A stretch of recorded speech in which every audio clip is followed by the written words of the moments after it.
Chapter 562. Tang Minjing? Definitely not Tang Minjing. If there was anything that Tang Minjing was most proud of, the first one would be her face. Tang Minjing had an oval face, big eyes, long curly and thick eyelashes, a high nose, a small mouth, and a deep and beautiful face. Enchanting and stunning. Usually because of her confidence in her appearance, she usually did not put on makeup, at most just a thin layer of embellishment. Just like Su Qianxi now, she only put on a light layer of makeup. And this Tang Qing, heavy makeup. Her lips were painted bright red, and her big eyes were covered with 2 layers of long false eyelashes, which made them look even more exaggerated. The powder on her face made her face very, very white. The thick layer of powder made her face look a bit stiff, which made Su Qianxi slightly surprised. She thought she was Tang Minjing, but seeing such a face, Su Qianxi was slightly dazed. Faintly smiling back, Su Qianxi quickly looked away, feeling very embarrassed. So ugly. Tang Qing seemed to feel the gaze behind her, and quickly turned her head. Just when she saw her, her smile deepened, and she said something to the person next to her. Then she stood up and walked toward the back. Su Qianxi felt that this Tang Qing was a bit familiar, and she must have seen her somewhere. However, she just could not remember. Just as she was thinking, Li Jinnan touched her. Su Qianxi looked up with some confusion. At a glance, she saw Tang Qing standing on the side with a sexy figure. Tang Qing smiled at Su Qianxi and said, "You are Mr. Su of LS? Nice to meet you. My name is Tang Qing, the general manager of TL." Su Qianxi stood up and stood in front of Tang Qing, suddenly feeling like a bean sprout. She was 165 centimeters tall, weighed 94 pounds, and her figure. Her breasts were not small. After giving birth, she would have a C-cup. At this moment, she was wearing a green off-shoulder evening dress, which made her look like a good woman, fresh and artistic, but not losing the solemnity of a formal occasion. Tang Qing was not tall, but combined with her figure, she looked much more voluptuous and tall than Su Qianxi. The sapphire blue floor-length dress was covered with dazzling sequins. Under the light, the lines were even more S-shaped, hot enough to make people's blood boil. The deep cleavage stimulated Su Qianxi's eyes, and she couldn't help but look down. Even a woman like her had such a reaction. Su Qianxi couldn't help but look down. She saw that Li Jinnan was looking straight ahead as he sat to the side. He was looking straight ahead, neat and handsome. Seeming to feel her gaze, he faintly raised his eyebrows and seemed to be asking her, "What?" Su Qianxi shook her head, looked at Tang Qing again, and reached out to her. "Hello, I am Su Qianxi." Tang Qing also put her hand on it and smiled. "I've heard a lot about you, but TL is determined to win Gudaming County." "Me too," Su Qianxi said politely. Inadvertently, her eyes fell on the back of her hand and arm. On Tang Qing's arm, there was a faint scar. It looked like it had been there for a while, wrinkled and slightly red. With the concealer, it did not look so serious. However, Su Qianxi once had such a scar on her face, and she recognized it at a glance. It was a burn. Chapter 563. Noticing Su Qianxi's gaze, Tang Qing twisted her hand slightly and quickly took it back. She said, "I hope we can cooperate in the future." "Excuse me." Su Qianxi nodded slightly, watched her go away, and then sat down. She whispered to Li Jinnan, "This woman has a burn on her hand, and it seems to be at least 3 or 4 years old." Li Jinnan raised his eyebrows slightly, nodded slightly, and looked very natural. Without looking back, he asked, "What are you suspecting? Do you remember what we said yesterday?" Li Jinnan didn't say another word. He looked ahead and didn't reveal any of his emotions. He began to calculate in his mind. Su Qianxi knew him. Listening to the people talking, she suddenly turned to look at the person who had just introduced Tang Qing to her and asked, "When was TL founded?" The person did not expect Su Qianxi to be so interested in this company. He was happy and told her everything he knew. It was founded about 3 years ago. The founder is Tang Qing's younger brother. That is the person above her. However, the person above her never shows up and is very low-key. TL has developed rapidly in the past 3 years. I did not expect that they could come to this kind of occasion now. But I guess they are just here to watch the fun. As far as I know, this company does not have the strength to bid for Godalming County. 3 years. In just 3 years, it had developed so fast. The entire Kingstown, and even the whole of China. In addition to Li Xiqing, Su Qianxi had never seen anyone who could be so good, developing a small company to this point in 3 years. How could there be so many business geniuses? The scar on Tang Qing's arm, the person behind her, Su Qianxi's heartbeat suddenly accelerated. Was that so? In front of her, Tang Qing seemed to say something to the person next to her. Then she stood up and walked toward the door of the hall. Su Qianxi listened to the people next to her. But when she saw Tang Qing left, she couldn't help it. She smiled at the person next to her and said, "I'll go to the bathroom first." The person was dazed, blushed, and nodded. Okay. Su Qianxi picked up her purse and followed Tang Qing out. Tang Qing seemed to be on the phone. She walked into a remote corridor of the hotel, and her graceful figure could be seen from behind. Su Qianxi subconsciously lightened her footsteps and secretly followed her, listening to her on the phone. Tang Qing's footsteps were extremely slow. Listening to her voice, she seemed to be in a hurry. She said, "What's going on? Didn't I say not to let him run around?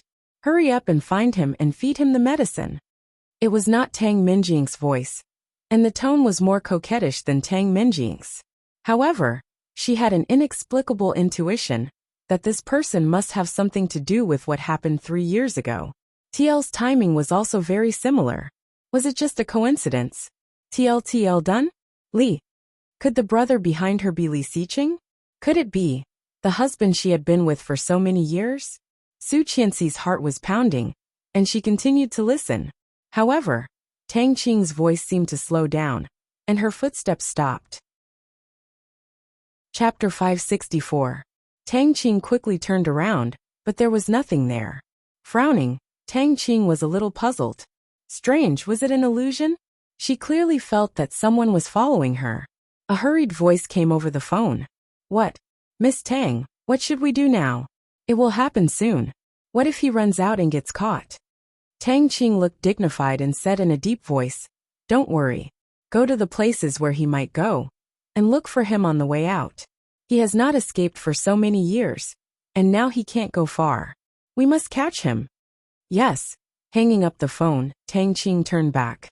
However, she felt something was wrong, especially when she passed by a room. That feeling was more obvious.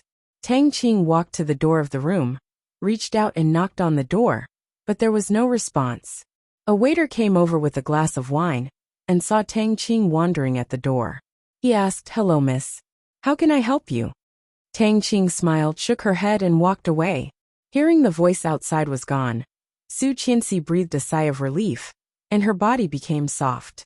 But then, she realized her current state and reached out to hit the man who suddenly attacked her. But before she hit him, she was caught by a big hand. There was no light in the room.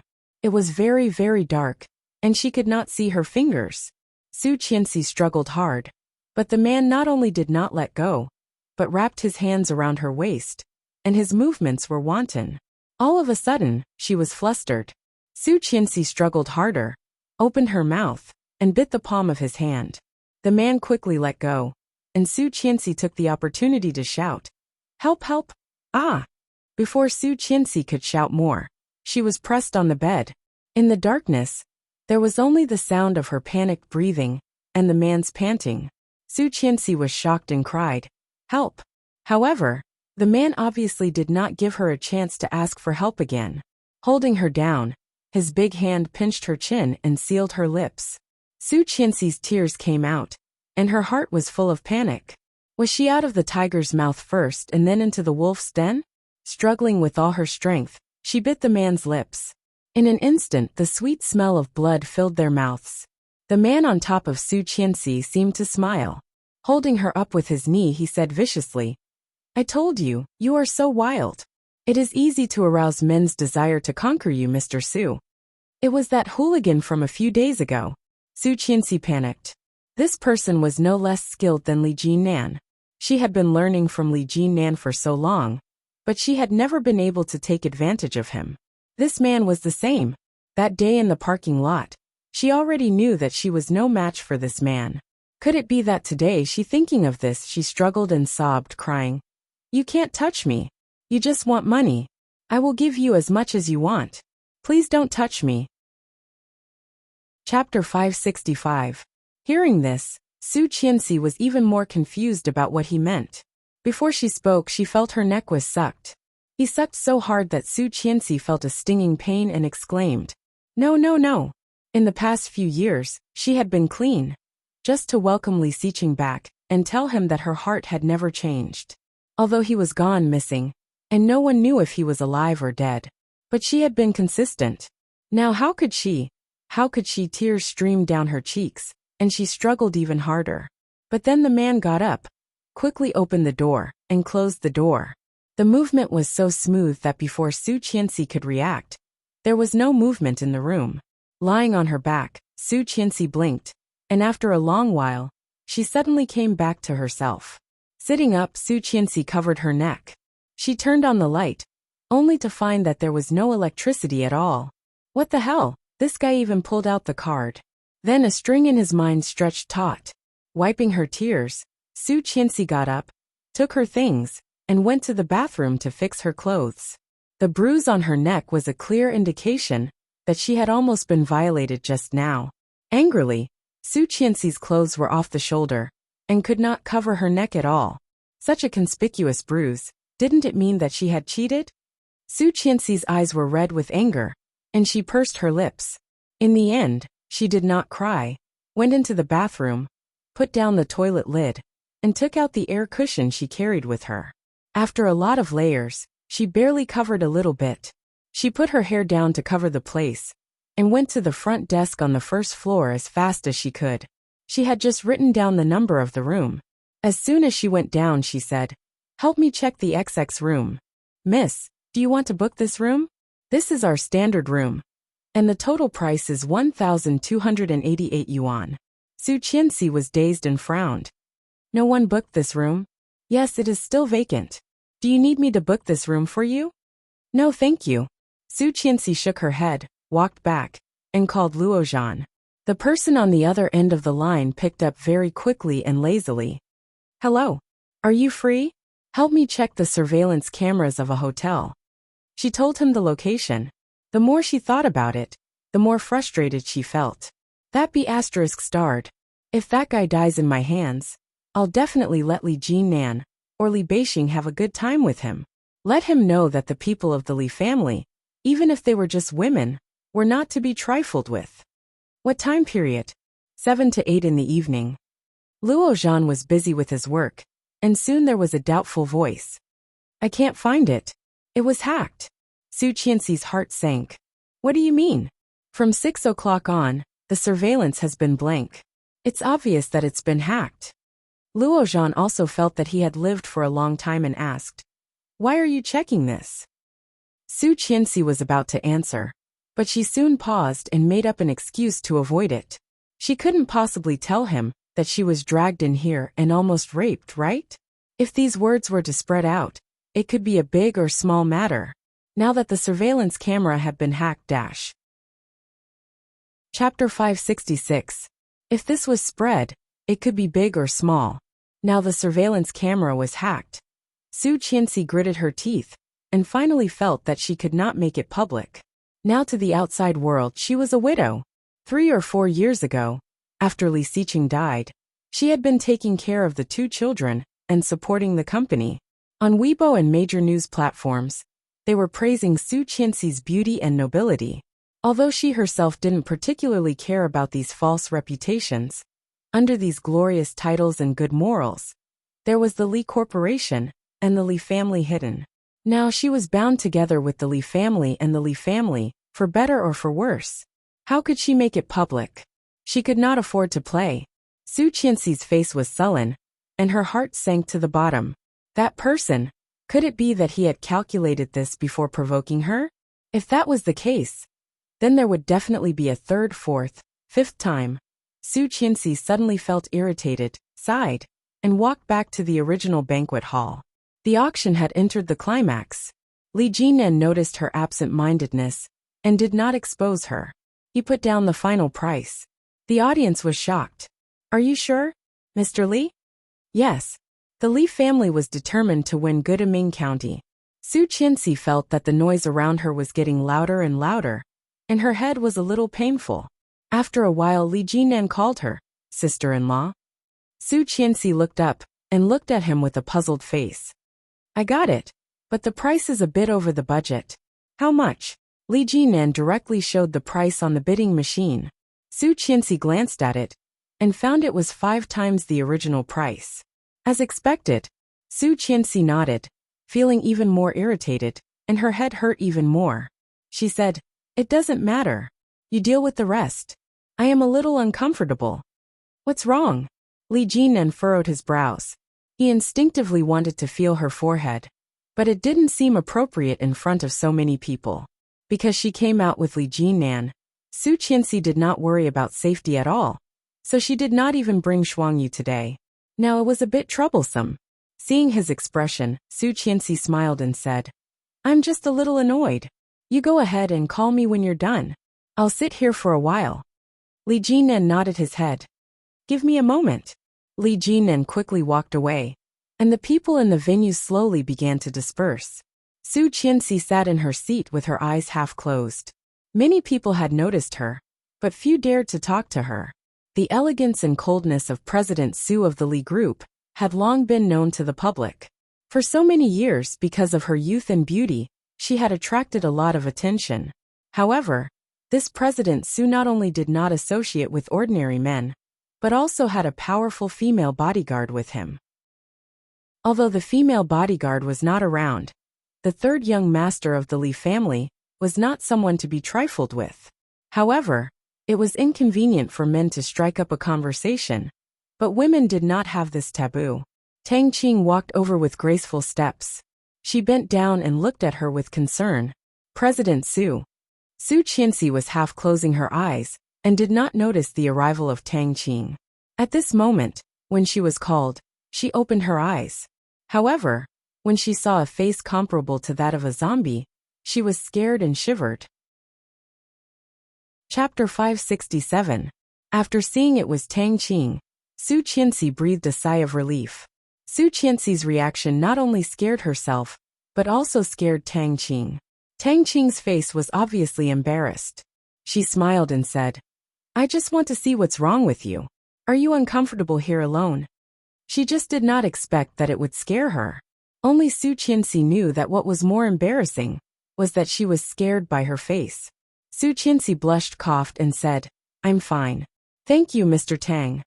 Tang Qing quickly returned to normal and nodded very gently. That's good. The awkwardness in the scene had not been resolved. Just behind Tang Qing, the two men following her also felt a little uncomfortable. As if nothing had happened, Tang Qing looked at Su Qianxi and said, I did not get it this time.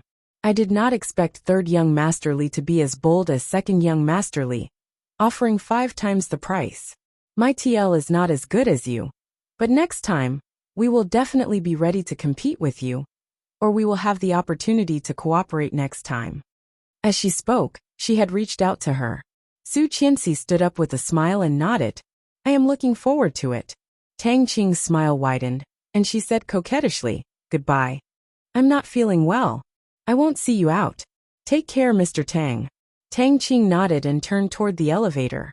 However, as soon as she turned around, the smile on her face immediately collapsed. She put her hands around each other's arms. Su Qianxi.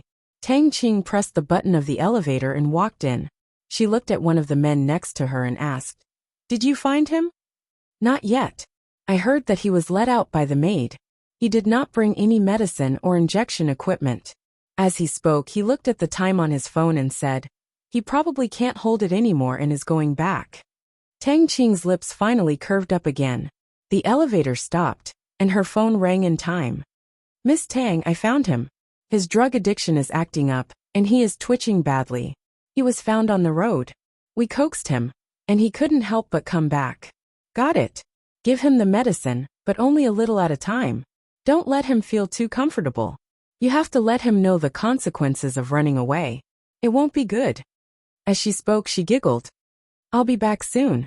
Yes, Miss Tang. After dealing with the matter, He gave the things to Su Qianxi and went to the bathroom.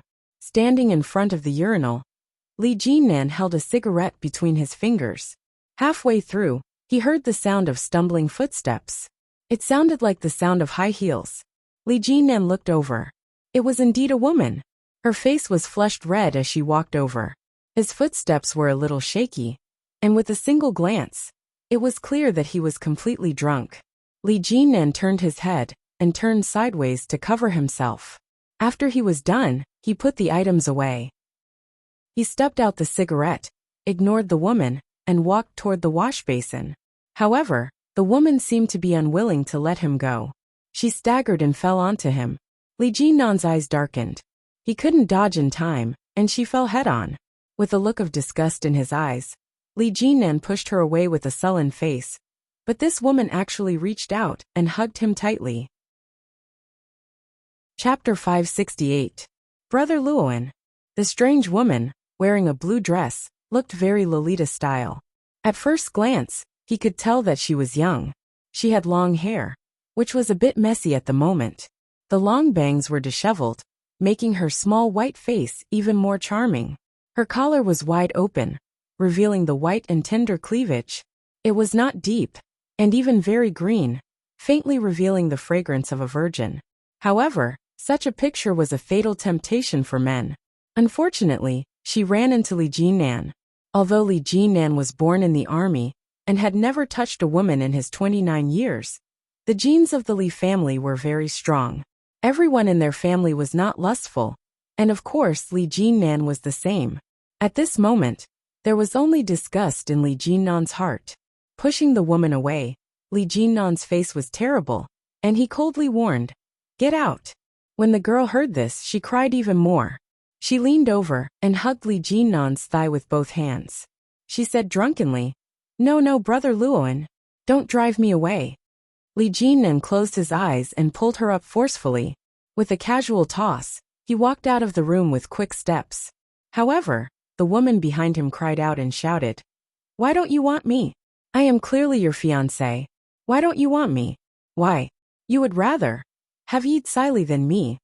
When Li Jinnan was halfway out, a man heard the shouting and looked at him with a very strange look.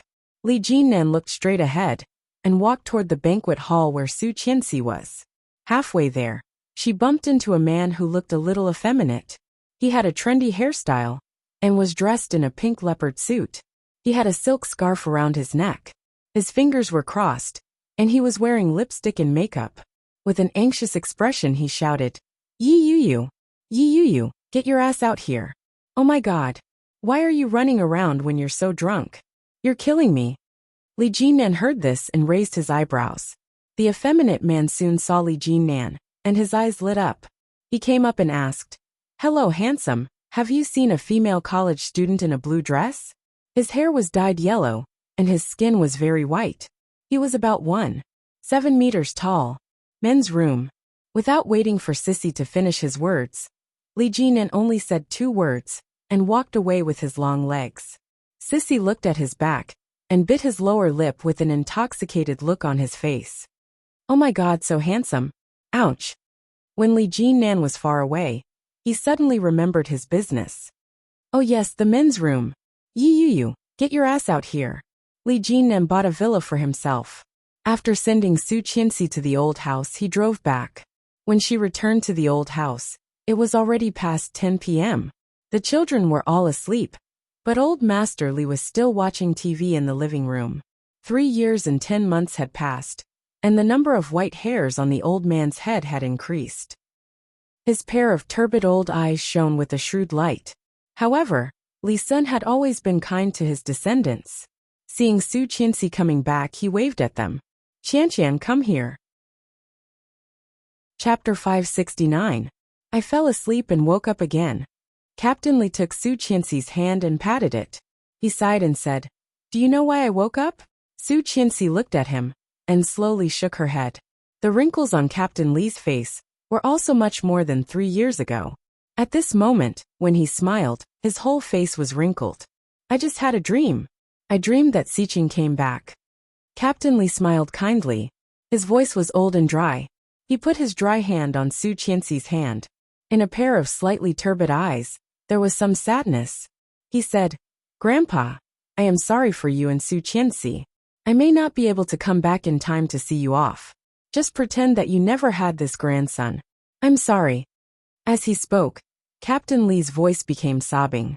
He lowered his head with tears in his eyes. It's been 4 years.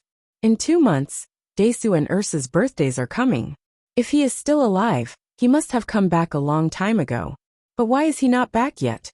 Su Qianxi's nose was sour, and her eyes were also filled with tears. She whispered, "Grandpa, don't think so much. He will come back. It's just a matter of time. He is still alive. You have to be healthy. When he comes back, you can see him. I have a hunch that he will be back soon." Captain Li shook his head. "I know him. If he is still alive, it is impossible not to come back. He still has a wife and children. You know how much he looks forward to these 2 children. If he is really alive, it is impossible not to come back to see the children. Although sometimes he seems to be cold and indifferent to everyone, in fact, his heart is warmer than anyone else. He will not be cruel to the people he cares about. He cares about this family, but 4 years have passed. Has he ever come back?" Su Qianxi was speechless, and her throat was also sore. "I don't have much time. Over the years, you have worked hard, Qianqian. You have been supporting his company and the 2 children. I have seen it all, but Grandpa's heart aches. Grandpa, I am happy to do it." The old man took her hand and looked at her meaningfully. "You're willing to endure hardship, but do you know how much the 2 children yearn for a father?" As soon as Grandpa mentioned this, Su Qianxi knew what he wanted to say. Shaking her head, she said, "Grandpa, I don't want to find someone else. I want to wait for him to come back. I know you love Xiqing, but so many years have passed, and you are only 25 years old. Accept the fact, Qianqian, he is dead. He will not come back." Su Qianxi looked at Captain Li.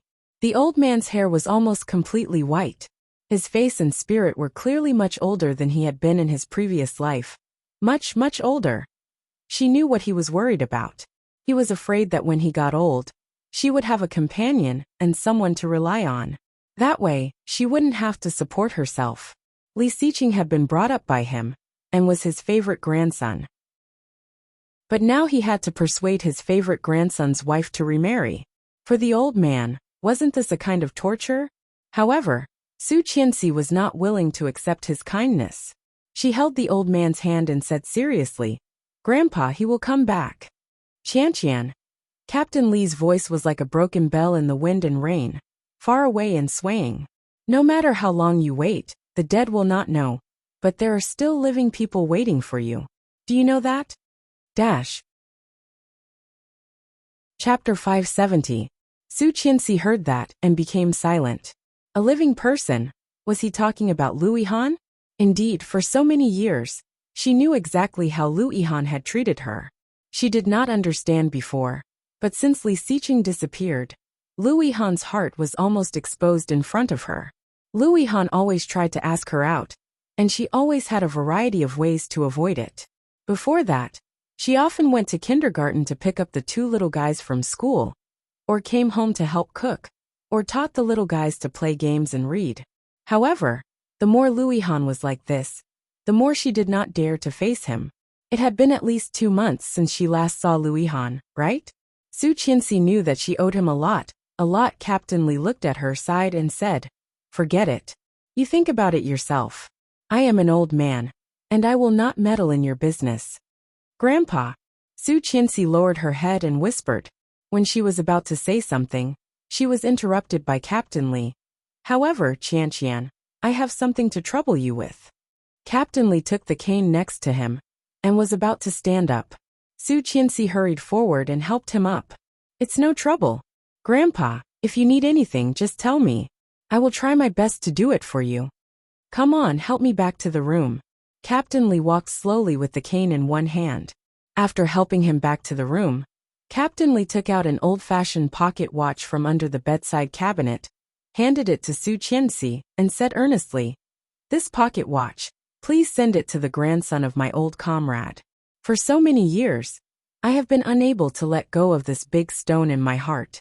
In order to save me, My old comrade sacrificed himself to protect me. At that time, we were only in our 20s. Li Xiao was not long born, and his child was only 2 or 3 years old. Later he died. Because of the war, I did not find his body. Just a few days ago, I finally found his family. It was not easy. Su Qianxi took the pocket watch and opened it. At a glance, she saw an old black and white photo inside. Inside was a young officer, dressed in beautiful and neat clothes, and next to him sat a woman. Because the photo had changed color, it was impossible to see the faces of the man and woman clearly. This is the relic of an old comrade. Please pass it to his grandson. I have an appointment with him on the 3rd floor of the Kingstown Convention and Exhibition Center. Su Qianxi closed the pocket watch and felt it was inappropriate. She said, "Grandpa, I think it is better for you to give such an important thing to him in person. Since he is his grandson, he must be young, at most a little older than Xiqing. 30 or 40. Why don't we call him over to our house and treat him well?" "No, it's not convenient for him. He said that he was very busy with work and did not have time to come here. That's why he asked me to go to that place. I feel sorry for them." I don't have the face to ask him again. As Captain Li spoke, he glanced at Su Qianxi's face. Seeing that she seemed to be hesitating, he grabbed the pocket watch and said, "If you don't want to, then forget it. I'll go myself." Chapter 571. In a place where Su Qianxi could not see, the old man's eyes flashed with the light of calculation. The old man sighed and said, "I asked him to meet at noon tomorrow at this place." Then he took out a note from under the pillow. Su Qianxi took it and found that it was a Western restaurant, with the seat number and time written on it. 12:30 noon. After Su Qianxi agreed to meet the old man, she went back to her room and set an alarm clock for 12 o'clock noon, in case she forgot. However, when she was taking a shower, she suddenly felt like she had fallen into a trap. Such a scene seemed to be familiar to him. However, when had she experienced it before? There seemed to be a familiar picture flashing in Su Qianxi's mind, but she could not remember it. After taking a shower and drying her hair, she fell asleep. The next day, she was busy all morning. She did not think of it until her alarm clock rang. Stretching, Su Qianxi asked the secretary to wrap the pocket watch in a gift box and went to the bathroom. She picked up the BB cream and patted it on her neck to cover her hair. After making sure that no one would see it, she took the pocket watch to the place where Grandpa and the grandson of his old comrade had agreed to meet. The distance was closer than expected, and Su Qianxi arrived 10 minutes earlier. When she got to the seat, Su Qianxi ordered a glass of juice for herself and sat there waiting. About 7 or 8 minutes later, when Su Qianxi was bored and drinking the juice, she saw a blue figure coming from afar. This figure looked a little thin, was relatively tall, and had very white skin. He wore a pair of rimless glasses and wore a sapphire blue diamond-shaped checkered suit. He looked noble and handsome. At this moment, he was talking to the waiter with his head tilted. Seeing this figure, Su Qianxi's heart suddenly jumped, and she was a little surprised. Louis Han? Why was he here? Louis Han also seemed to feel her gaze, and was about to turn his head. Su Qianxi was so scared that she immediately took the menu to cover her face, feeling bitter. Damn, she couldn't be so unlucky, right? Did she not look at the almanac when she went out today? How could she meet Louis Han like this? This luck was amazing. However, what was even more unexpected was that Louis Han was led by the waiter and walking toward her. "This is private room A2, please take a seat." "Thank you." Louis Han sat down and smiled politely at the waitress. Su Qianxi put down the menu annoyed and asked, "Why are you here?" Louis Han looked at her in surprise and said, "Grandpa said you had something for me and asked me to come. Didn't you ask me to come?" Su Qianxi was speechless. "My goodness, I was tricked by my grandfather again." Su Qianxi leaned back in the chair, threw the menu away, and leaned on the table. Seeing her reaction, Louis Han could guess what it was. Unconsciously licking his lips, Louis Han took the menu and asked, "Should I order for you?" Su Qianxi took a deep breath. "Ihan, I want a vegetable salad, sirloin steak, and cream of black truffle mushroom soup. 2 of each. Oh, and a strawberry ice cream." Serve it after the meal. Yes, sir. Anything else to add? Lu Yihan looked at her and asked. Su Qianxi took a sip of juice and shook her head. Chapter 572. Lu Yihan folded the menu and handed it to the waiter, smiling. That's it. Thank you. The waiter was dazzled by his smile, blushed slightly, took the menu, and quickly left. Su Qianxi bit the straw and felt a little embarrassed. Grandpa was really, in the past, when he tried to match her with Li Xiqing, she had nothing to say. But why was he trying to match her with Lu Yihan now? Wasn't this a trap? If Li Xiqing came back, Su Qianxi's heart was bitter. Her eyes slightly lowered. She let go of the straw and moved her lips. Yihan. Qianqian. Both of them spoke at the same time, and both of them were dazed at the same time. All of a sudden, the atmosphere became even more awkward. Su Qianxi did not know how to face him. Somewhat distressed, she lowered her head and said, Yihan, today didn't you say you have something for me? Lu Yihan interrupted her words. In a pair of clean and clear eyes, there was tenderness. However, under the eyes that Su Qianxi could not see, there was also unspeakable frustration and injury. Su Qianxi was interrupted and swallowed all the words back into her stomach. Lu Yihan curled his lips and said with a bit of a tease, Is this also a lie to me? Also, when did she lie to him? Su Qianxi glared at him, took out the pocket watch that had just been specially packaged in a gift box from her bag, and handed it to him. Such a scene was completely seen by a pair of eyes not far away. In a corner that very few people went to, a tall figure was sitting quietly, wearing a big pair of sunglasses and a dark cap. He stared at the gift box that Su Qianxi handed to Lu Yihan. His hand on the armrest suddenly tightened. He got up and walked into the restaurant. Lu Yihan saw the gift box packaging. His eyes slightly brightened, and he couldn't help being surprised and excited. A gift. Lu Yihan couldn't wait to take it and opened the lid. At a glance, he saw the pocket watch in the gift box. The pocket watch looked very old. Opening the pocket watch, there was an old black and white photo inside. This is. My grandpa said that this was your grandpa. When they were young, they were still fighting. Your grandpa was his old comrade. This is the only thing left by your grandpa. Su Qianxi began to wonder if even this was fake. How come she never knew that Lu Yihan had a grandfather who died in the war? Lu Yihan stared at the old photo on the pocket watch for a long while, then smiled and nodded. This is indeed my grandmother, but I have never seen my grandfather. My grandmother told me that he was a hero and died in the war. Feeling a bit embarrassed, Su Qianxi nodded. So this is the surprise grandpa mentioned. Lu Yihan shook the pocket watch, and the smile on his face grew wider. It's really a surprise. Thank Grandpa for me. So what Grandpa said was true. She had thought that her grandfather was lying to her.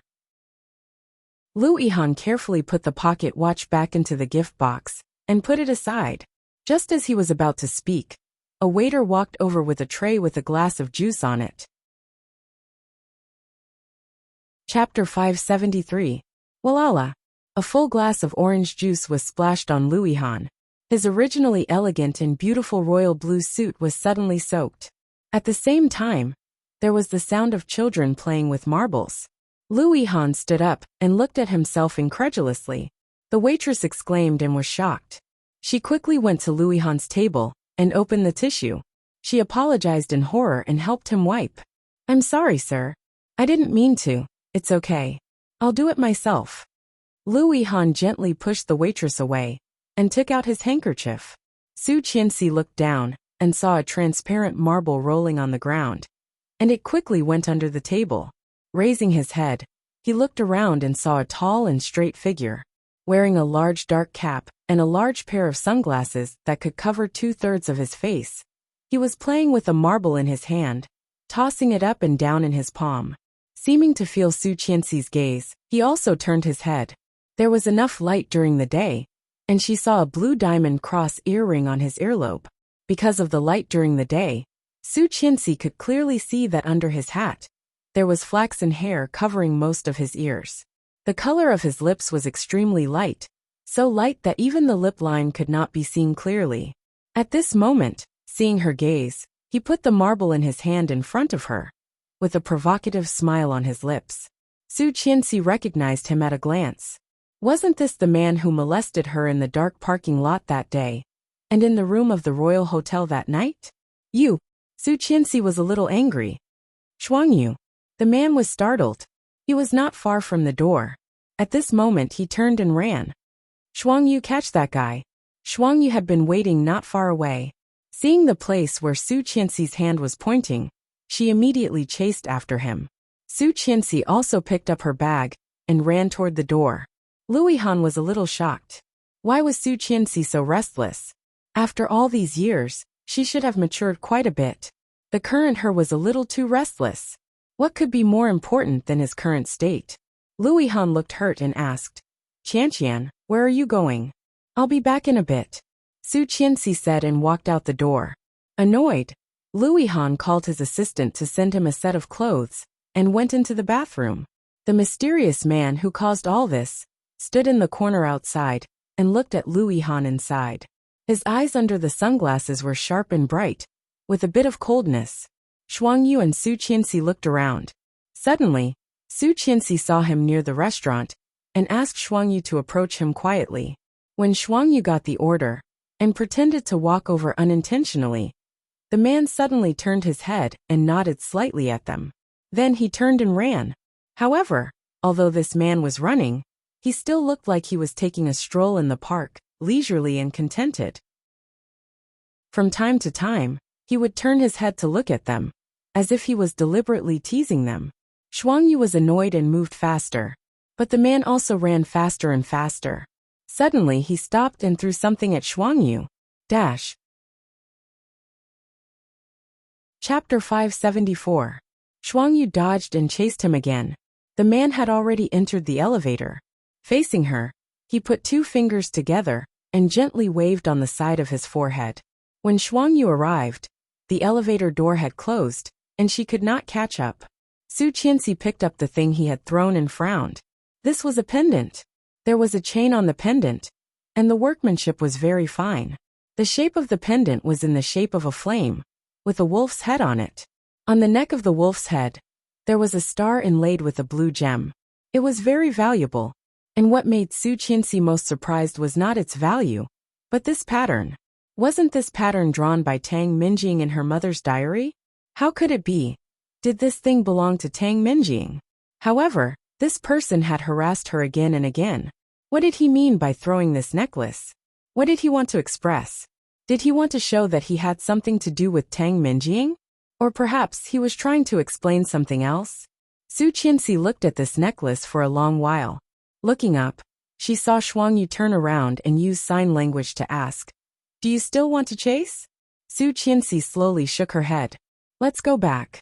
Ihan is still waiting for us." Putting the necklace away, Su Qianxi walked into the dining room. Sitting in the original position, Lui Han came back after about 10 minutes. He had changed his clothes. The atmosphere was a bit awkward. During the meal, Su Qianxi and Lui Han did not eat much. Just when Su Qianxi was eating the last ice cream, Lui Han said, "Qianqian, in a few days, it is our company's 5th anniversary. You are a major shareholder. I'm afraid there is no time." Su Qianxi bit the spoon and interrupted him before he finished. I have been developing a new project recently, and am very busy. My uncle is not very familiar with this aspect, and is not very interested, so." Lui Han was silent. LS Company had been supported by Su Qianxi and Li Jinnan for so many years. Who was the main force? Lui Han was not very clear. However, in the past few years, LS had gone from the crisis of bankruptcy to the current prosperity, which was no less than the peak period when Li Xiqing was there. This definitely had something to do with Su Qianxi. "I know our company isn't big right now, but very impressive. In just a few years, your reputation has spread throughout the circle. Now who doesn't know you, Boss Lu? But I am really busy. If I have time, I will go, Ihan." "All right." Lui Han smiled and looked down. "Then I will wait for you." After the meal, the two of them went down to the underground parking lot and looked at each other in silence. When they were about to part ways, Lui Han suddenly stopped her. She turned around and looked at him. Lui Han smiled gently and looked at her deeply with his amorous eyes under his rimless glasses. You don't have to avoid me like this. Can't we be the same as before? You are still Chantian, and I am still Louis Han. Can't we get along like we used to when Li Xiqing was alive? Hearing that, Su Qianxi blinked. Shaking her head slowly, she said in a low voice, Ihan, he is gone, so everything is different. You know, everything is different. Chapter 575. Goodbye. Goodbye. It was an ordinary farewell. However, the moment Louis Han turned around, his eyes suddenly became hot. Goodbye, it was different. You know, everything was different. Back in the car, Louis Han sat in silence for a long time. Seeing Su Qianxi's car driving away, he also stared at that place for a long time. After a long while, he fell on the steering wheel. This car had been with him for more than 4 years. Now, no matter how successful the company was, no matter how much personal assets he had, Louis Han had never thought of replacing her. He was reluctant to do so. He just wanted to protect her carefully and not let her get hurt. Was this really wrong? Stroking the steering wheel in front of him, Louis Han smiled bitterly. It's time to say goodbye, old man. After that, Louis Han started his red Renault and slowly moved forward. Louis Han and Su Qianxi did not notice that in a hidden corner of the parking lot, a white sports car had been parked for a long time. Sitting in it, wasn't it the man that Su Qianxi had just chased? With one hand on the window, he gazed into the distance. Suddenly, a flustered voice came from the blue earring on his earlobe. Come back quickly. She's coming back soon. Reaching out and pressing the blue diamond, the white sports car suddenly started and rushed away. After Su Qianxi came out of the restaurant, she did not directly go back to the company but went home. When Captain Li saw her coming back, he felt a little guilty. Stretching, he patted his leg and said, Oh, I'm tired. I'm going to take a break. Su Qianxi was speechless, feeling angry and amused. She simply kept a straight face, ignored him, and went straight into the room. Taking out the diary of her mother, Su Qianxi opened the label and saw a logo on the page. It was a flame in the shape of a wolf's head, with a star in the center. The lines were clear and were drawn with a colorful pen. She picked up the necklace. The two were exactly the same. The wolf's head was blue, the flame was orange-red, and the star was a sapphire. Su Qianxi was sure that the person who had been harassing her was Tang Minjing's man. However, Tang Minjing had disappeared with Li Xiqing, Bo Xiao, and Rong Anna for so long. Why did she not show up when she suddenly came back? What was their purpose? Su Qianxi's heart suddenly skipped a beat. She stood up and hurried out the door. When she saw Nanny Rong, she immediately asked, Where's the baby? Nanny Rong was startled by her anxiousness. He's playing in the backyard. Li Jianyue held a little rabbit in her arms and stuffed a carrot into the rabbit's mouth. Li Jianxian couldn't stand it anymore. He turned his head away and played games on his iPad. Li Mosen took her hand away and said, If you stuff it like this, the bunny will hate you. Ah, Li Jianyue was shocked. I just want it to be full. Why does it hate me? Think about it. You don't want to eat anything, but if I keep stuffing a carrot into your mouth, will you hate me? Chapter 576. Li Mosen blushed and pulled her. It's nothing. Your brother is much better than me. Li Jianrui glanced at Li Jianxian, snorted and said, My brother is not good. Desu is an idiot, stupid and dirty. Li Jianxian bowed his head to play the game and turned a deaf ear. Such an attitude made Li Jianrui angry.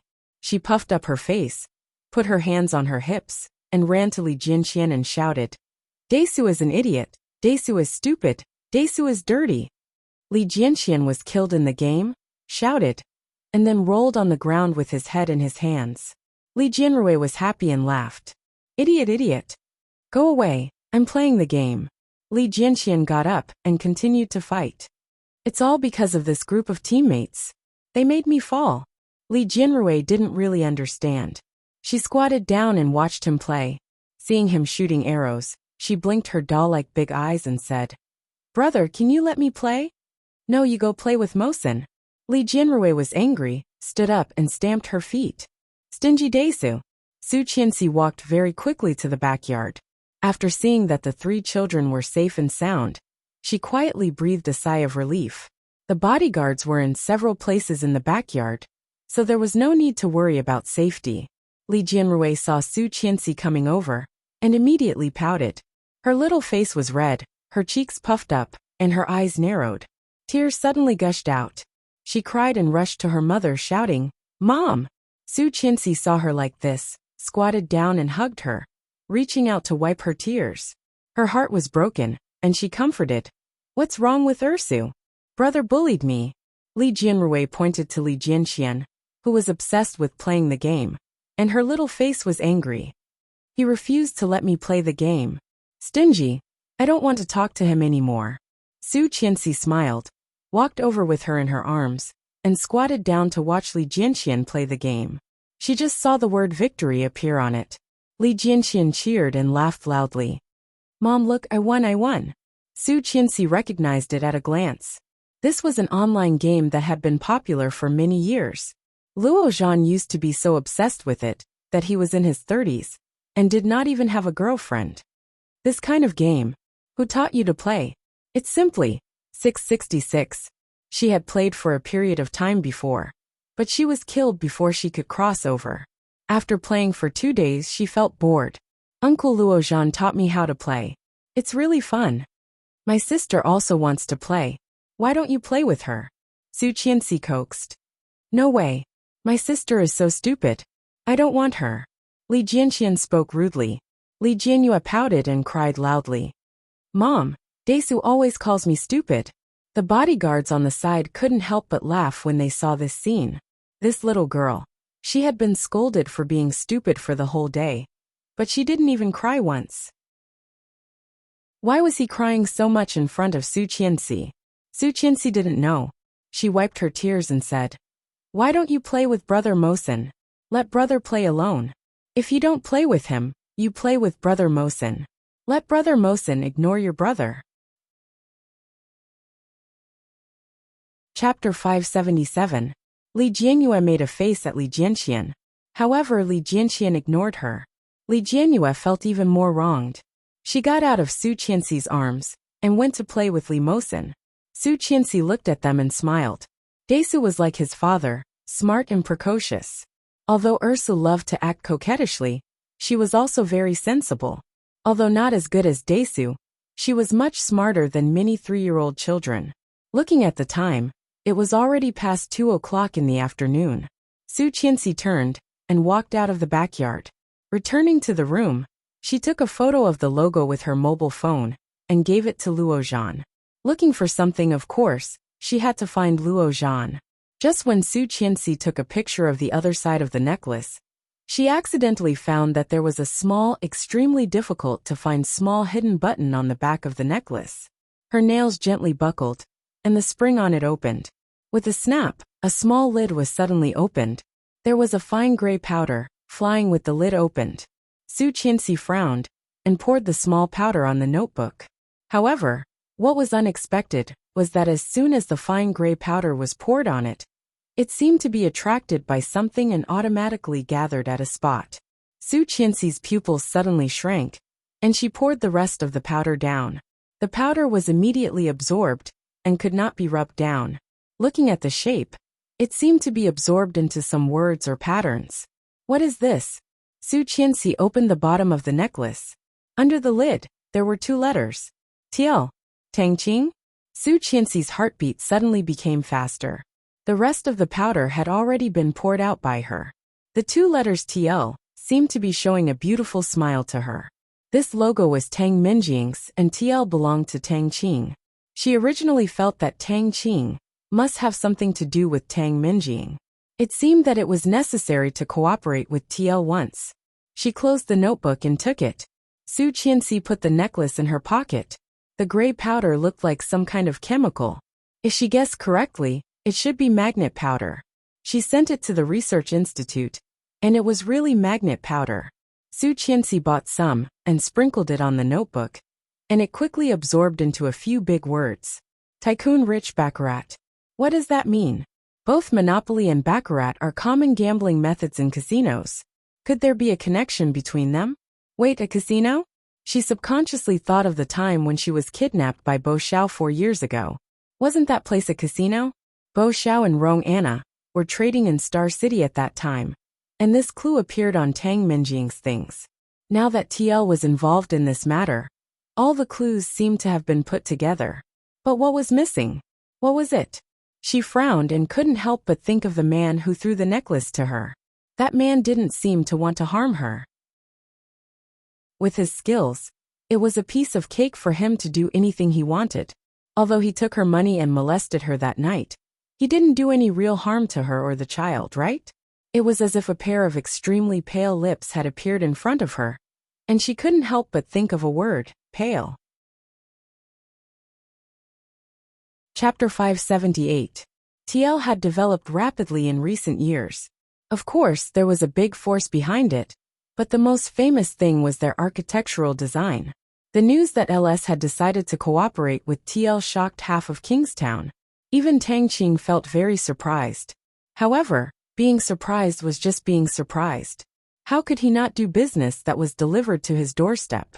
However, what made Tang Qing even more shocked was that Su Qianxi actually talked to her in person. She asked Tang Qing to meet in Star City. In addition to Shuangyu, Su Qianxi also brought Li Jinnan's most trusted bodyguard. Special assistant Bai followed Su Qianxi, holding a stack of documents and standing quietly behind. Su Qianxi saw Tang Qing again and was still shocked by her face. Obviously, it was a face that had undergone plastic surgery. Although she had heavy makeup, it could not hide the stiffness of her face. However, after years of training, she had long learned to speak in human language when meeting people and speak in ghost language when meeting people. The discussion with Tang Qing lasted from 2 o'clock in the afternoon to 5 o'clock in the afternoon. The two chatted for a long time, and Su Qianxi suddenly asked, "Do you know how to play baccarat?" Tang Qing seemed a little surprised and nodded. "A little. I didn't expect President Su to meet me here. Do you want to play baccarat with me?" "Yes, I haven't played for a long time, and my hands are itchy." "You do?" Tang Qing looked at her with a faint smile. Su Qianxi's eyes were sharp. Looking at her, she asked, "How do you know that I don't?" Tang Qing looked frank and said, "I have never heard of President Su going in and out of the casino. It is too unexpected." "Oh." Su Qianxi's voice rose slightly, and she said ambiguously, "I thought you knew me before, but I didn't expect it to be me thinking too much." Tang Qing smiled. "I used to be just an employee of a small company. Because the boss's wife was afraid that I would seduce her husband, the boss fired me." Then she looked at Su Qianxi and touched her face. "Don't look at me like this. I used to be very beautiful." Su Qianxi's heart was even more uncontrollable. Her hand under the table on her thigh slightly moved. Was this Tang Qing reminding her of something? Su Qianxi increasingly felt that this woman was Tang Minjing. But where was the evidence? Where was the evidence? Su Qianxi almost asked her directly, "Are you Tang Minjing? Where is my husband? Where did you hide him?" Shuangyu, who was behind, reached out and put his hand on her shoulder. Su Qianxi's body stiffened, and then she calmed down. Looking at Tang Qing, she smiled brightly. "You look beautiful now. But it seems that Miss Tang is not confident enough. The makeup you put on is a bit thick. If you remove some of it, you may look better. I happen to have some knowledge in this area. Why don't I help you fix it?" Tang Qing touched her face and smiled happily. "You really know how to talk, but no need. Didn't you say you want to play baccarat? Let's go." Su Qianxi did not insist. She stood up and let Tang Qing walk in front. He secretly made a gesture to Shuangyu. "Keep an eye on her." Shuangyu did not respond and kept this matter in mind. Tang Qing was also followed by an assistant and a bodyguard. Comparing the lineup of the two, Su Qianxi seemed to have the upper hand. However, she had an inexplicable sense of crisis. Chapter 579. Dealer. Without hesitation, Su Qianxi took the chips handed over by Special Assistant Bai and put them down. "So big." Tang Qing raised an eyebrow. Her hot figure attracted many people's attention. Many people were stunned. In the first round, the dealer won. The second round, the third round, the seventh round, the dealer won. Tang Qing shook her head. looked at Su Qianxi with some concern, and said with slight regret, "Why don't you bet on the dealer? Look at you losing like this. That's real money. What a pity. I can still afford to lose so little money." Su Qianxi did not feel unhappy after losing money, but smiled very brightly and asked, "How many chips do we have left?" 1 million. In such a short time, you lost 1 million. Sure enough, the Li Group is rich. Tang Qing looked envious.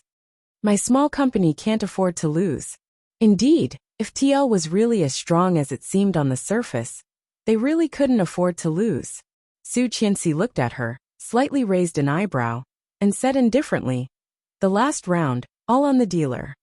Special Assistant Bai felt nervous, but she still suppressed it all.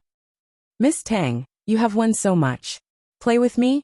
Tang Qing heard the words, smiled and nodded. "Okay, 1 million it is." Tang Qing did win a lot just now, so she did not feel it was a big deal to bet 1 million. The dealer began to deal the cards, 1 idle, 2 dealers, 3 idle and 4 dealers. The dealer had 9 points and the dealer had 7 points. Special Assistant Bai was so excited that her cheeks were slightly red. Seeing the high stack of chips, she cheered. Tang Qing's face changed slightly, and Su Qianxi raised an eyebrow and smiled. "Your luck is good. Even if you lost badly at the beginning, you still made a comeback and became the biggest winner.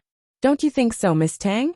Hearing that, Tang Qing's arms, which had been leisurely crossed, unconsciously tightened slightly. She still maintained a smile on her face, just like before. Su Qianxi saw this small movement, and her eyes narrowed. Tang Qing was unhappy. Tang Qing was pinching her arm. Although she was deliberately restraining it, the habitual movement could not be concealed. When Tang Minjing was unhappy, she liked to pinch her arm. This was a little habit she had since her last lifetime. Coincidence? Su Qianxi guessed, but at this moment, she had no time to think about it. With a bright smile on his face, he said to Assistant Bai briskly, "Assistant Bai, let's get the chips. 10 million is enough for us to treat President Tang to dinner." Then he looked at Tang Qing and said, "Pick a place. What do you want to eat?" "Whatever. Since President Su is the host, why should I choose the place? Let's have seafood then. How about it?" Su Qianxi smiled brightly. "How about a seafood feast? Only this level is worthy of President Tang. Let's go." Su Qianxi reached out and put her hand on Tang Qing's shoulder. Tang Qing was a little frightened and moved away. Seeing Su Qianxi's surprised look, he explained with a smile, "I don't like people touching my shoulder. I'm sorry." So was Tang Minjing. That was because when she was young, someone had placed a hand on her shoulder, and a caterpillar had fallen off. It was not a big deal, but Tang Minjing was traumatized at that time.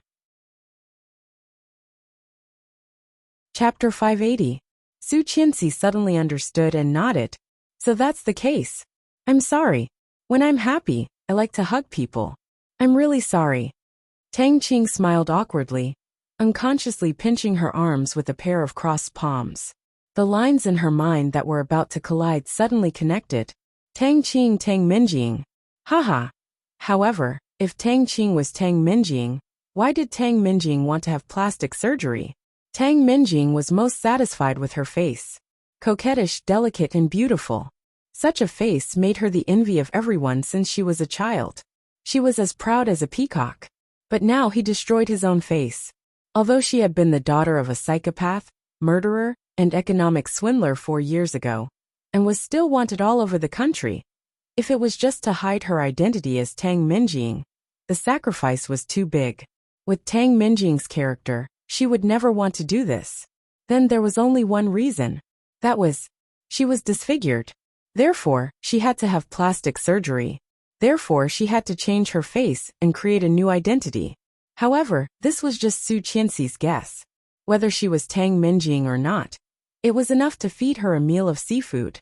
No matter how a person's face and identity changed, their personality, habits, and physique could never change, right? Out of Star City, Tang Qing subconsciously wanted to return to her car. At the moment when Su Qianxi was about to get in the car, she suddenly thought of something and said, "Wait, President Tang. We just did not talk about the liquidated damages. I think it is necessary to talk about it again." This is an RV. Why don't you come to my side? Such a sudden invitation not only slightly surprised Tang Qing, but also the bodyguard behind Tang Qing felt something was wrong and looked at her with some vigilance. Su Qianxi seemed to shrug helplessly and smiled. Come together. My RV is very big. I usually use it to take care of the children. Let's go together? Tang Qing exchanged a look with the bodyguard, and Su Qianxi said helplessly, Come here. Are you afraid that I will eat you? Tang Qing hesitated for a moment before slowly walking up and getting into Su Qianxi's RV with the bodyguard. The assistant got into Tang Qing's car and followed Su Qianxi's RV. This RV was very large and spacious, with the driver's seat and the front passenger seat in the front. In the back, there was a circle of folding chairs and a large red leather sofa, wide enough for an adult to lie down. After Tang Qing sat down, Su Qianxi really talked to her about the liquidated damages and the scope. Shuang Yu and Tang Qing's bodyguard sat together and said. After Su Qianxi said that, she suddenly exclaimed and said, Why is your hair messy? This is not good. With that, she took out a black hair clip from her bag and said, A girl should always be beautiful. Come, let me help you put it on. Tang Qing wanted to refuse, but Su Qianxi had put one hand on the sofa and the other on top of her head. Su Qianxi, and Tang Tang. And she. Tang Tang soon. Xiu Qing Su she. She said. Soon Su Qianxi she. She and. She. Chapter 581. It's okay. He is too nervous. Tang Qing also smiled and the car stopped. We are here. Let's get out. Well, guess first. Su Qianxi reached out. Tang Qing got out of the car with the bodyguard. Shuang Yu turned to look at Su Qianxi. Su Qianxi smiled at her, and Shuang Yu also smiled. Success! Su Qianxi got up and got out of the car. She took Tang Qing's arm and walked inside. The bodyguard frowned. Tang Qing was a little embarrassed and wanted to push Su Qianxi away. However, Su Qianxi did not seem to notice her resistance and asked the waiter to arrange a private room for them. Because there were few people, this private room was not big, so there was no bathroom in the private room. After looking around, Tang Qing felt relaxed and said, I am going to the bathroom. Su Qianxi nodded. Go ahead. The male bodyguard naturally followed. Su Qianxi said, You are going to the bathroom with me? Tang Qing smiled, but the bodyguard did not stop. After Tang Qing left, Shuang Yu also went out, standing at the door and watching them go away. The smile on Su Qianxi's face disappeared. She took out her cell phone from her bag and opened the locator app. Tang Qing's position was on it. Taking out a black earplug the size of a little finger, Su Qianxi stuffed it into her ear and covered her ears with her hair. That woman is getting more and more insidious. I haven't seen her for a few years, and she has learned how to be as cunning as Li Xiqing. It was Tang Qing's voice. Shoo. The bodyguard's voice was followed by silence. Fortunately, it is just an ordinary hair clip. Pfft, you think too highly of her. This bitch is so stupid that she wouldn't think of doing anything to the hair clip. However, I guess she has already started to suspect me. She knows I can't eat seafood. How can I avoid it now? To be honest, there are many people who are allergic to seafood. How can she think that you are Tang Minjing? No, she is not that stupid. She has been staring at my hand. I think she should have found something. And what she just said, did you not hear it? Even if I fail miserably at the beginning, I'll still be the biggest winner after staking everything on the last throw. This is obviously a test and a provocation. Don't think too much. You're the biggest winner now. Even Li Xiqing can't beat you. You've beaten him like a dog these years. Who does she think she is? Hearing this, a sharp pain shot up from her chest all the way to her eyes. You are the biggest winner now. Even Li Xiqing can't beat you. I've been abused like a dog by you for the past few years. These words kept replaying in her mind. She felt a lump in her throat, and her vision was blurred. It's true, it's true.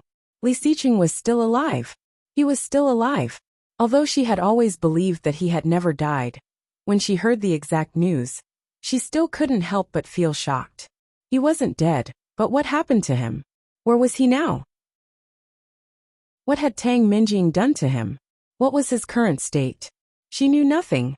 Tang Minjing did not realize that all her secrets had been exposed to Su Qianxi. Hearing the bodyguard's words, she laughed proudly. Ha ha ha. You're right. Even Li Xiqing can't beat me. Who does she think she is? Thank you for your consolation, Wax. Chapter 582. This sentence obviously touched Tang Minjing's greatest excitement, and her laughter sounded crazy and sick. Su Qianxi felt a dull pain in her heart. She clenched her fists and gritted her teeth. Tang Minjing.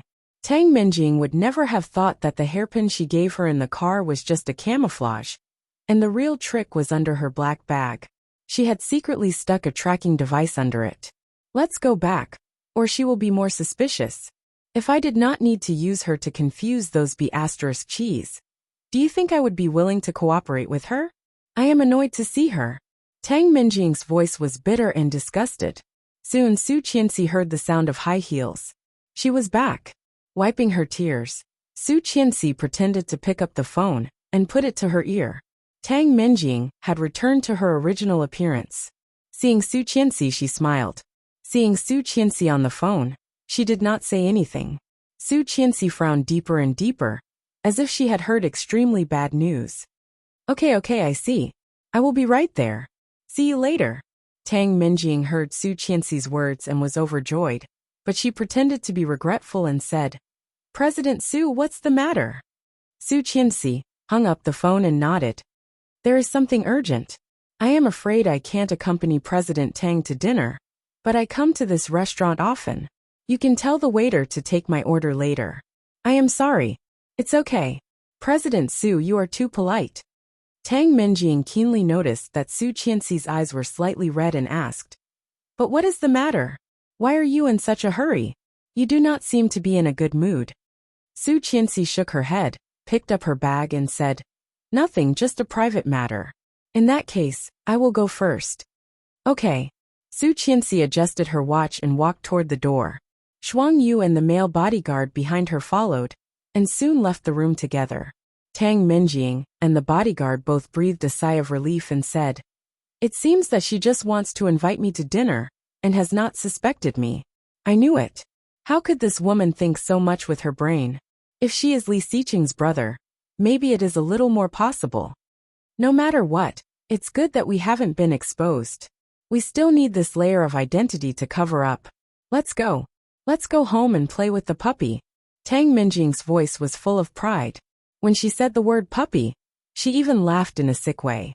Su Qianxi resisted the urge to turn around and slap her, forcing herself to go back to the car. Yang was driving, and she was not in a hurry to go home. Instead, she called Luozhan. Hack my phone. Her request was simple and clear. Before Luozhan could speak, the phone was hung up. Luozhan was dumbfounded, but he quickly invaded it. At a glance, he saw a point of light moving quickly, and the surrounding lines of the buildings were very clear. The screen quickly switched to WeChat. Then Luozhan received a message from Su Qianxi. This is Tang Minjing. Li Xiqing is still alive. She locked him up. Luozhan's heart went cold when he saw this, and he didn't dare be careless in the slightest. Hearing the conversation between Tang Minjing and the bodyguard, Su Qianxi could not help trembling. Puppy, the puppy she was talking about, could it be Li Xiqing?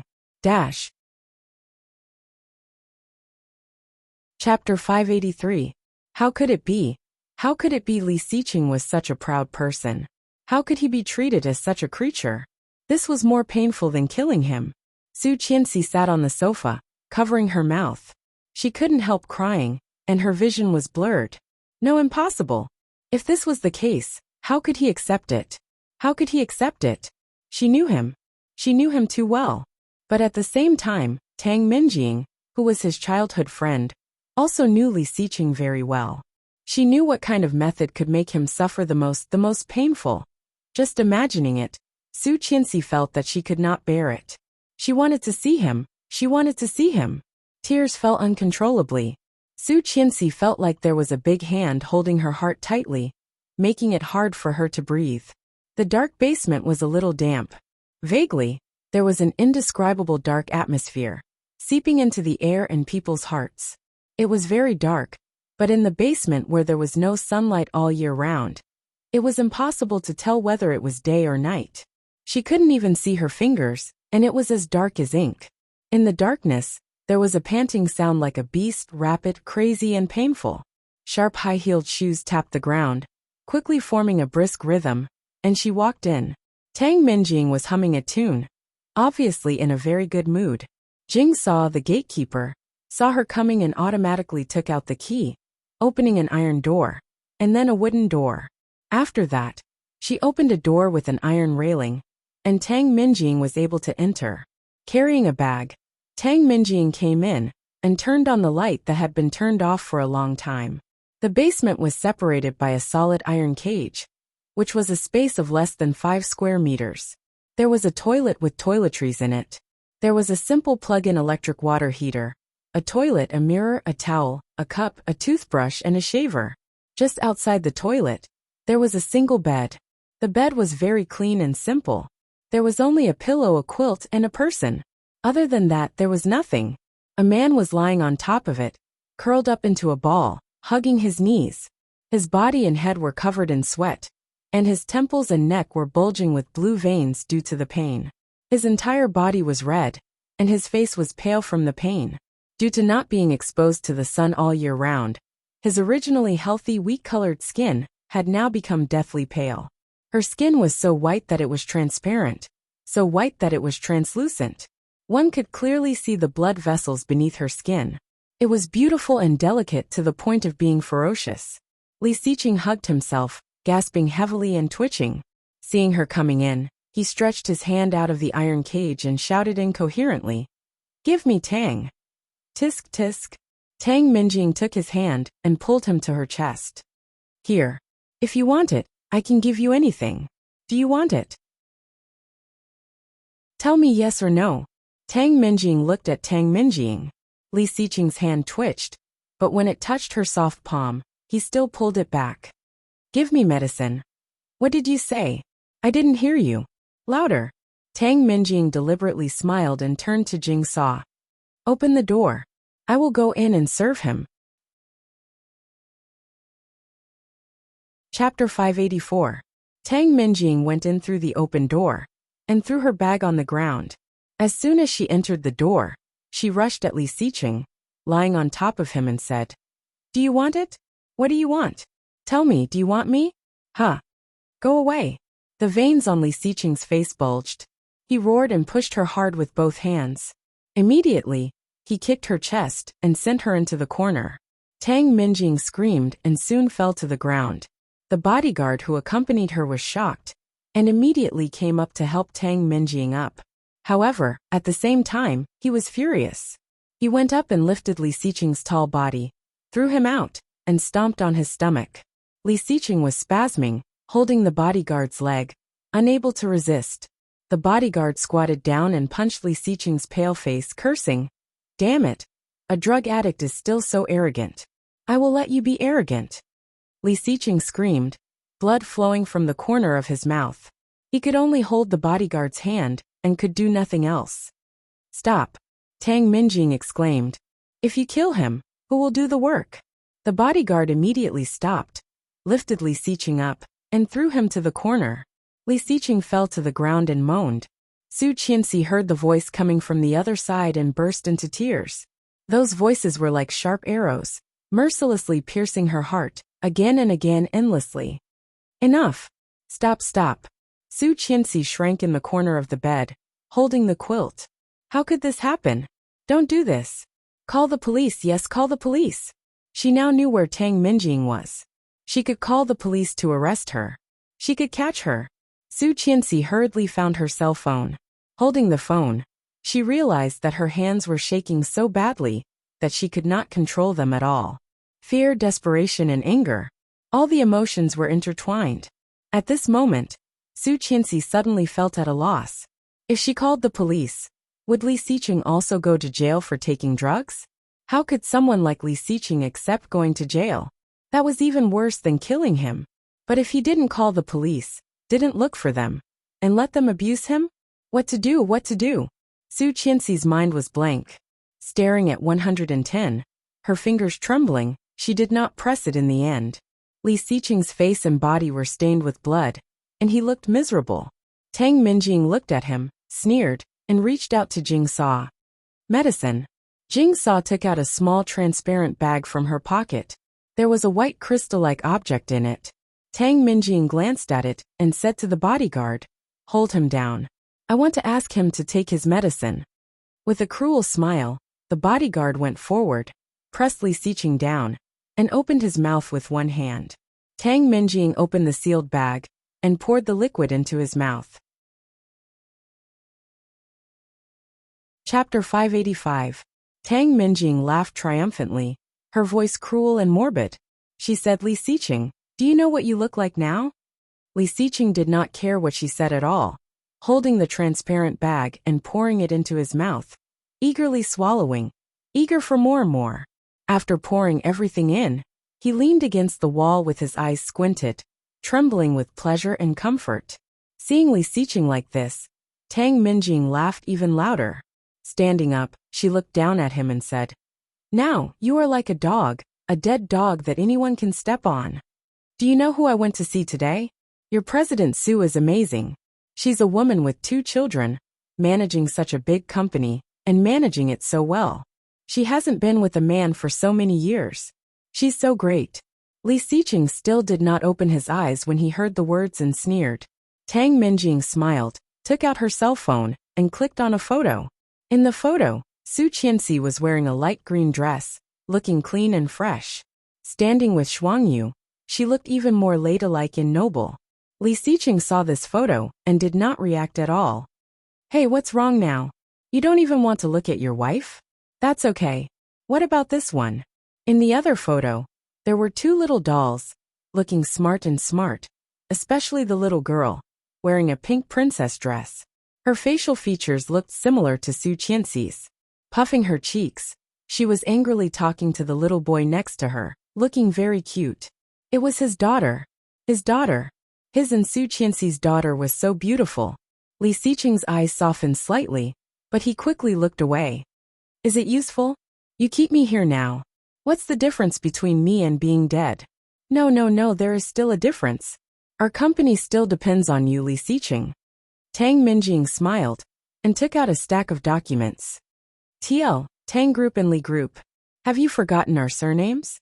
Come, deal with these things so that you can take the medicine tomorrow." Tang Minjing threw all the documents on him.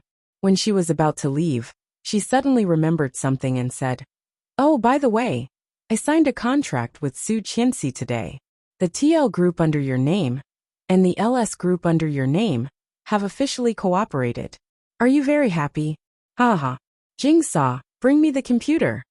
Jing Sa didn't say anything. She took the computer and put it on the ground. "Don't turn off the lights.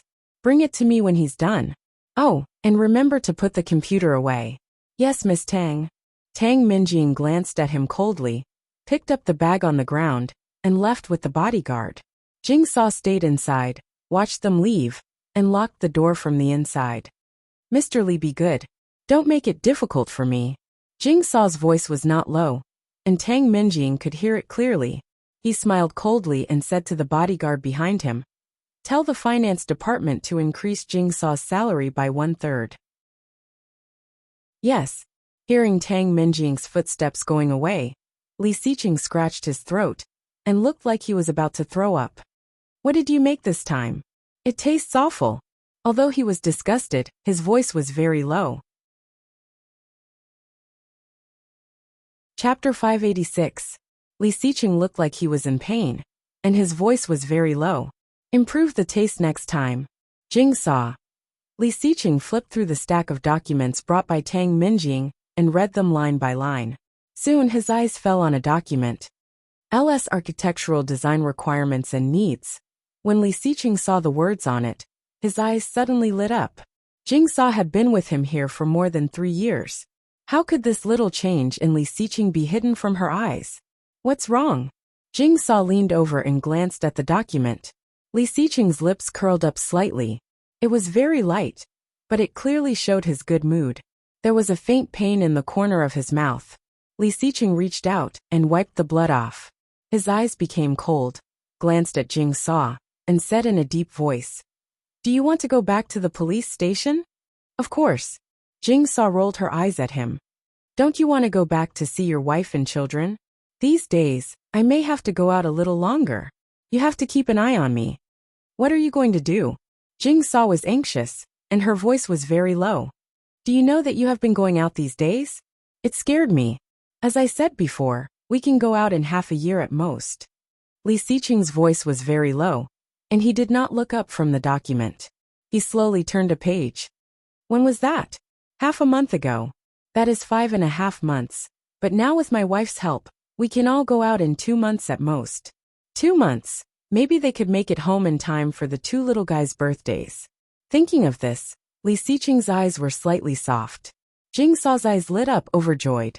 Looking at Li Xiqing, she rubbed her hands excitedly. "Really?" But soon her face changed, and she asked seriously, "You went to your wife for help?" "Yes. How can you do this? Didn't we agree?" "Not exposed." Li Xiqing interrupted her, looking at her with a pair of cold eyes, with an inexplicable meaning. "Since I promised you, I will keep my promise, but the rest of the time is up to you." Jing Saw looked at him a little surprised. "Really?" Li Xiqing ignored her and looked at the document again. He said coldly, "Guard the door." "Humph." Jing Saw glared at him, but quickly went to the door. What a joke. If others found out about their little secret, it would be terrible. Li Xiqing turned on the computer and quickly typed on the keyboard. A black screen quickly popped up, and blue, white, and red codes appeared on the screen. Setting the location in Canada, Li Xiqing clicked on a small temporary station. She became more and more panicked, unable to make up her mind. Hearing the words coming from the other end, Su Qianxi leaned against the headboard, feeling lost. Holding the phone, she stared at the 3 numbers, her fingers trembling, and finally deleted it. She opened the address book and called Li Jinan. Li Jinan quickly answered the call. From the sound of his voice, he sounded very awake. "Sister-in-law." Hearing his voice, Su Qianxi immediately felt that she had found her backbone and couldn't help but burst into tears. "Brother-in-law." Chapter 587. I found him, he is still alive, still alive." Su Qianxi's voice was hurried and choked. "He is at Tang Minjing's place. He is locked up." She was already sobbing. "Brother-in-law, let's go save him. He must be in great pain." Such a proud man had been locked up in a place for more than 3 years, almost 4 years. Li Xiqing must be in great pain. And he was also taking drugs. Tang Minjing actually forced him to take drugs. Su Qianxi felt that she was about to collapse. What to do? What to do? She did not want to see Li Xiqing like this. What would Li Xiqing look like now? Stooped? Dispirited? Pale? Thin? How could he? How could he stand it? She had to save him. She had to save him. Li Jinnan's heart skipped a beat, and a pair of cold eyes flashed with disbelief. His first reaction was to ask, "Where are you?" I am at home. Where is my second brother?" Su Qianxi was already incoherent. Li Jinnan composed himself and said, "Don't worry, I will go to the old house. Wait for me." "Okay." Li Jinnan hung up the phone, took the car key, and went out the door. Su Qianxi's phone was hung up, but her heart was even emptier. Picking up the phone, Su Qianxi was also listening to the rustling sound in her ears. No, Tang Minjing was not with Li Xiqing. Su Qianxi was disappointed, but at the same time, she felt lucky. Suddenly, the phone vibrated. It was a message. Su Qianxi unlocked the phone and opened it. The words on it were frowny face L. There is a secret breach of contract loophole in the TL contract. Do not leak it when signing the contract.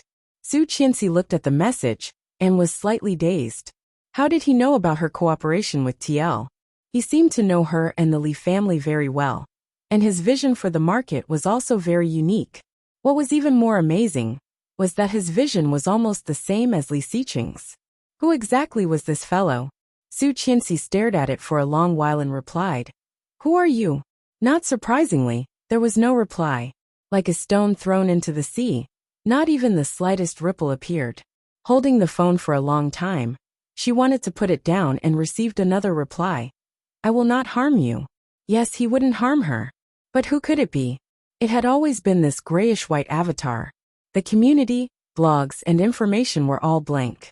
Registration age, identity address, everything was fake. Who was it? Who was it? Endless possibilities flashed through her mind. L should be the first letter of the alphabet. Among all the people she knew, Luo Zhan, Louis Han, Li Jinnan, Li Beixing, Yu Lili, Lu Anan, and Lin Wanting could all be L. Luo Zhan, Lin Wanting, and Lu Anan could be ruled out.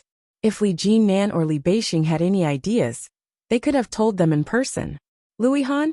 Su Qianxi straightened up and opened the chat window with him on her cell phone. There was a hip-hop monkey with 2 rows of big white teeth smiling. Louis Han majored in IT.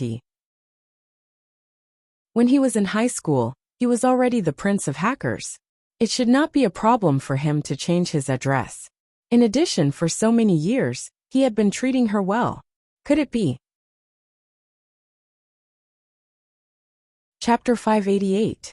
Over the years, Louis Han had only dabbled in the IT field. Although the development was very fast, with Louis Han's cleverness, it was not impossible for him to develop in real estate. Could it be that he had actually dabbled in it secretly, but because of her, because of the Li family, he chose to help her silently instead of telling her directly? The more Su Qianxi thought about it, the more she felt it was possible. However, the more likely it was, the more upset she felt. For so many years, she knew better than anyone else how Louis Han had treated her. Even the people around her had begun to persuade her to make do with Louis Han. And there was no need to wait for a dead man to come back. Although Louis Han did not say anything, Su Qianxi knew that he was willing, very willing. However, how could she? How could she? The better he was to her, the more flustered she felt. She had to avoid him. Otherwise, when Li Xiqing came back, what would he think? But this L. If it was really Louis Han, then she would not be able to pay him back. Just when Su Qianxi was upset, there was a knock on the door. Su Qianxi got out of bed and opened the door. It was Li Jinnan. Li Jinnan was a bit travel-worn, wearing simple home clothes. When he saw her, he looked slightly relaxed and asked, "What's the matter? Let's talk in the living room." Su Qianxi gently pushed him and closed the door. Although Li Jinnan was Li Xiqing's younger brother, the uncle of the child and her, they were still alone. In the middle of the night, she had to avoid arousing suspicion. Li Jinnan also understood and nodded. Looking down, he found that Su Qianxi was barefoot and said, "Sister-in-law." "What?" Su Qianxi turned her head. "Shoes. No need. If my second brother sees it, he will be distressed." Su Qianxi heard that, and walked to the living room. Her voice was slightly choked, as if she was mocking. "He will not see it." Li Jinnan looked at her, and did not speak. But in the depths of his eyes, there was the deepest pity hidden. Not only his second brother, but other people would also feel distressed if they saw it. But she would never know. She would never know. Su Qianxi went to the sofa and sat down, holding the phone in her hand, slightly trembling. She opened the GPS app and played the contents of the eavesdropping. She removed the earplugs and handed them to Li Jinnan. Her big almond-shaped eyes were filled with helplessness and fear. Li Jinnan took it and pressed her down calmly. He comforted her in a low voice. "Don't panic. Calm down." She nodded and sat down. He sat down on the sofa in front of her and put the earplugs in his ears. The man's heavy breathing and painful howls, and the woman's sick and crazy laughter, made Li Jinnan's eyes turn cold. She covered her mouth and curled her legs. Her mind was filled with what Li Xiqing might do at this moment.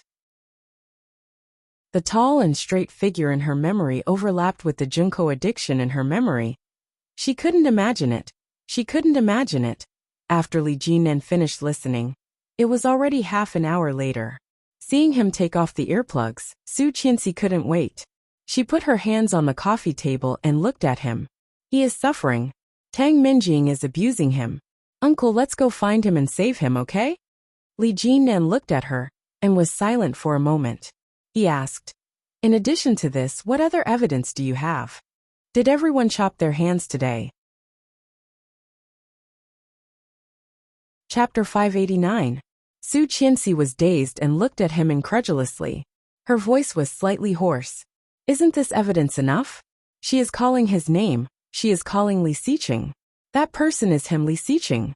But, how can you be sure that the woman inside is Tang Minjing? Li Jinnan looked at her, put the phone on the table, put his hands on his legs, and looked at her. From beginning to end, there is no word about Tang Minjing. Tang Qing now has nothing to do with the Tang family, and there is no connection with the Li family. What about the motive? If you take this to report to the police, what if she denies it, and even accuses you? What are you going to do then? Su Qianxi paused and was speechless for a while. Despair rushed at her like a tide, beating her to the point where she couldn't fight back at all. What to do? What to do? Su Qianxi's mind at the moment was blank. How did you start to suspect Tang Qing? This woman looked normal, and her style and appearance were very different from Tang Minjing. Even he did not doubt her identity. How did Su Qianxi know? Su Qianxi told him about the mysterious man. Naturally, she automatically skipped the part where she was taken advantage of. As she spoke, she suddenly remembered Elle's words. Taking the phone, Su Qianxi opened the social media app and said, "You see, someone is helping us. This person has been helping us. If we have something on TL when we sign the contract, can we plan something else and rescue him?" "Who is this?" Li Jinan took the phone and looked up.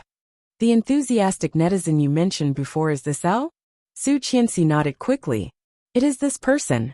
He has been helping me, and has always been for the good of the Li family. Although I do not know him, he will never harm us." "How do you know?"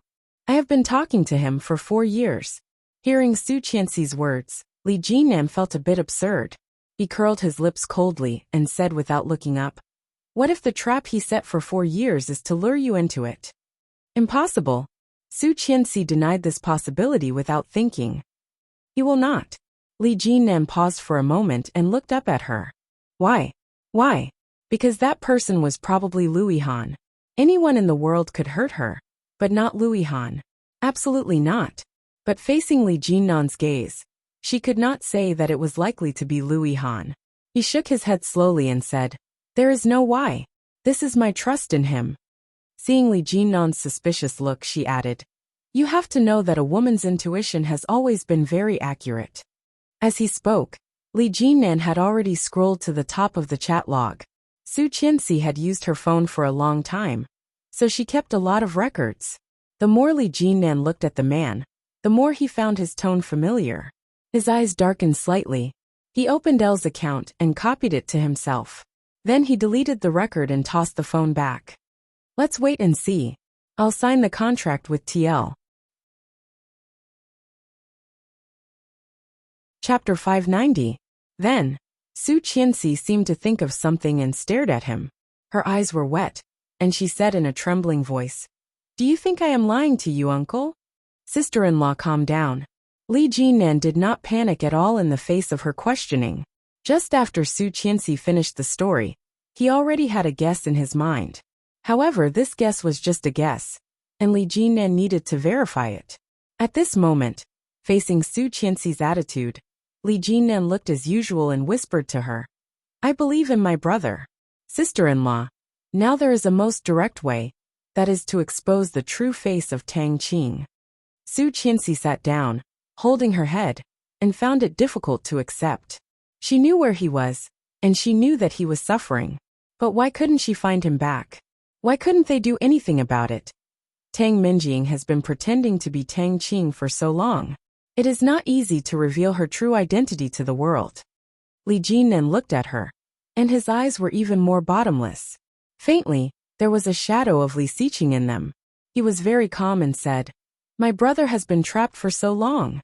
It's not easy to break through there and save him all at once. If we call the police, not to mention whether my brother can accept being in jail, maybe when the police just arrive at the door, they will transfer him. What should we do? What should we do?" Su Qianxi completely lost her mind at this moment. Hearing this, she yelled at Li Jinan, "Are you just going to sit back and do nothing? I have been looking for him for so many years. Do you want me to give up like this?" Soon there was the sound of the door opening, and the light was turned on. Su Qianxi wiped her tears, leaned on the sofa, and did not move. Qin Shuhua and Li Xiao both came out wearing pajamas. Seeing them like this, the couple looked at each other. Qin Shuhua's face was worried, while Li Zhao's face was as calm as water, looking at this side. Li Jinnan did not seem to notice that they were behind. Looking at Su Qianxi, he said calmly, "Leave this matter to me, sister-in-law. I will give you a reply as soon as possible." "What is it?" The old man walked over with his walking stick. "It's the middle of the night, and your uncle and sister-in-law are actually quarreling?" "No." Su Qianxi sniffed and said in a nasal voice. She walked toward Grandpa and held his arm. "We didn't fight. Grandpa, let me help you back." The old man didn't go back. He looked at Li Jinan and said, "Jinan, did you make your sister-in-law angry?" Li Jinan stood up, wearing simple casual home clothes. He looked at Su Qianxi and said, "No, I just have something to discuss with my sister-in-law. Now that it's all settled, I'll go back." Ouch. Qin Shuhua's heart ached for him. She grabbed him and said, "It's so late. You should sleep at home. Your room has always been tidy. It's not a big deal."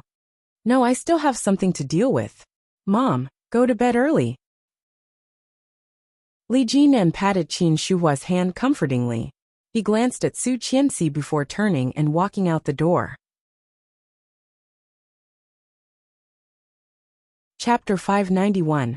Su Qianxi choked and shook her head. It was better not to tell the elders about things that she was not sure about. If they could not save Li Xiqing, they would have to worry about him with them. Seeing her eyes swollen from crying, Qin Shuhua did not say anything. She told Su Qianxi to go to bed early, and went into the room with Li Xiao. When Li Jinan returned home, he took out the computer, logged into his social media account, and searched for L's account. Li Xiqing. Li Jinan's fingers moved quickly, and sent a short message. Li Xiqing was processing the documents, and saw the code on the computer. He clicked it and a message popped up. Frowny face Li 3. "Since you can send a message, why don't you come back?" Li Xiqing looked at the nickname, Li 3 Li San. It was really Li San's style. Li Xiqing's cold eyes were deeper. Looking at Li Jinnan's questioning words, he pursed his lips, put his fingers on the keyboard, and typed a line of words. "It's not time yet." However, after thinking about it, Li Xiqing still deleted that line of words and replied, "I'm fine. Don't worry about me." The sound of high heels came from outside. Li Xiqing's eyes narrowed and he typed Dell. The temporary desktop suddenly collapsed. On the computer desktop, there was only one unfinished document left. Tang Minjing walked in and saw Li Xiqing typing the document. She chuckled proudly. "Not bad, Jingsa. Make sure he takes his medicine on time tomorrow." "Yes, Miss Tang." Li Xiqing looked at her back, and his eyes became colder. Soon. When Li Jinan saw those words, he immediately replied, "Where are you?" No response. Li Jinan looked at the computer screen, and was silent for a long time. He took a cigarette pack on the table, took out a cigarette, and slowly lit it. Lying on the sofa, he narrowed his eyes and fell into contemplation. The signing with TL was scheduled for Friday afternoon. It was Li Jinan. Su Qianxi could not calm down in the office. She couldn't wait to know the extent of the confrontation between him and Tang Minjing. Just when she was feeling anxious, she received a call from home. Seeing the word old house, Su Qianxi adjusted her mood and picked it up. "Hello, Mom." Hearing the sweet voice, Su Qianxi's anxious heart was immediately soothed. She unconsciously smiled and responded, "Mom, Great-Grandpa said that tomorrow is Saturday." Li Jinyua's voice was very soft, very sweet and tender, making Su Qianxi's heart melt. Sitting on the chair, she stretched and asked softly, "What's wrong with Saturday?" Li Jianyue looked at the old man in front of her, who had a look of anticipation on his face. She said the lines that the old man had prepared for her. "Ursa wants to go to the amusement park. Daesu and brother Mosin want to go too. Mommy will take us to the amusement park to play tomorrow, okay?" "Tomorrow?" Su Qianxi seemed to think about it. "Does Ursa want to go herself?" Li Jianyue hesitated for a moment, and looked at the old man who was instructing her. The old man was so anxious that he mouthed, "Yes, you're right." Li Jianyue looked distressed. She nodded and said, "I want to go myself, but. The little girl's words made the old man anxious. He covered his face with his dry hands and couldn't bear to look at it. Dash.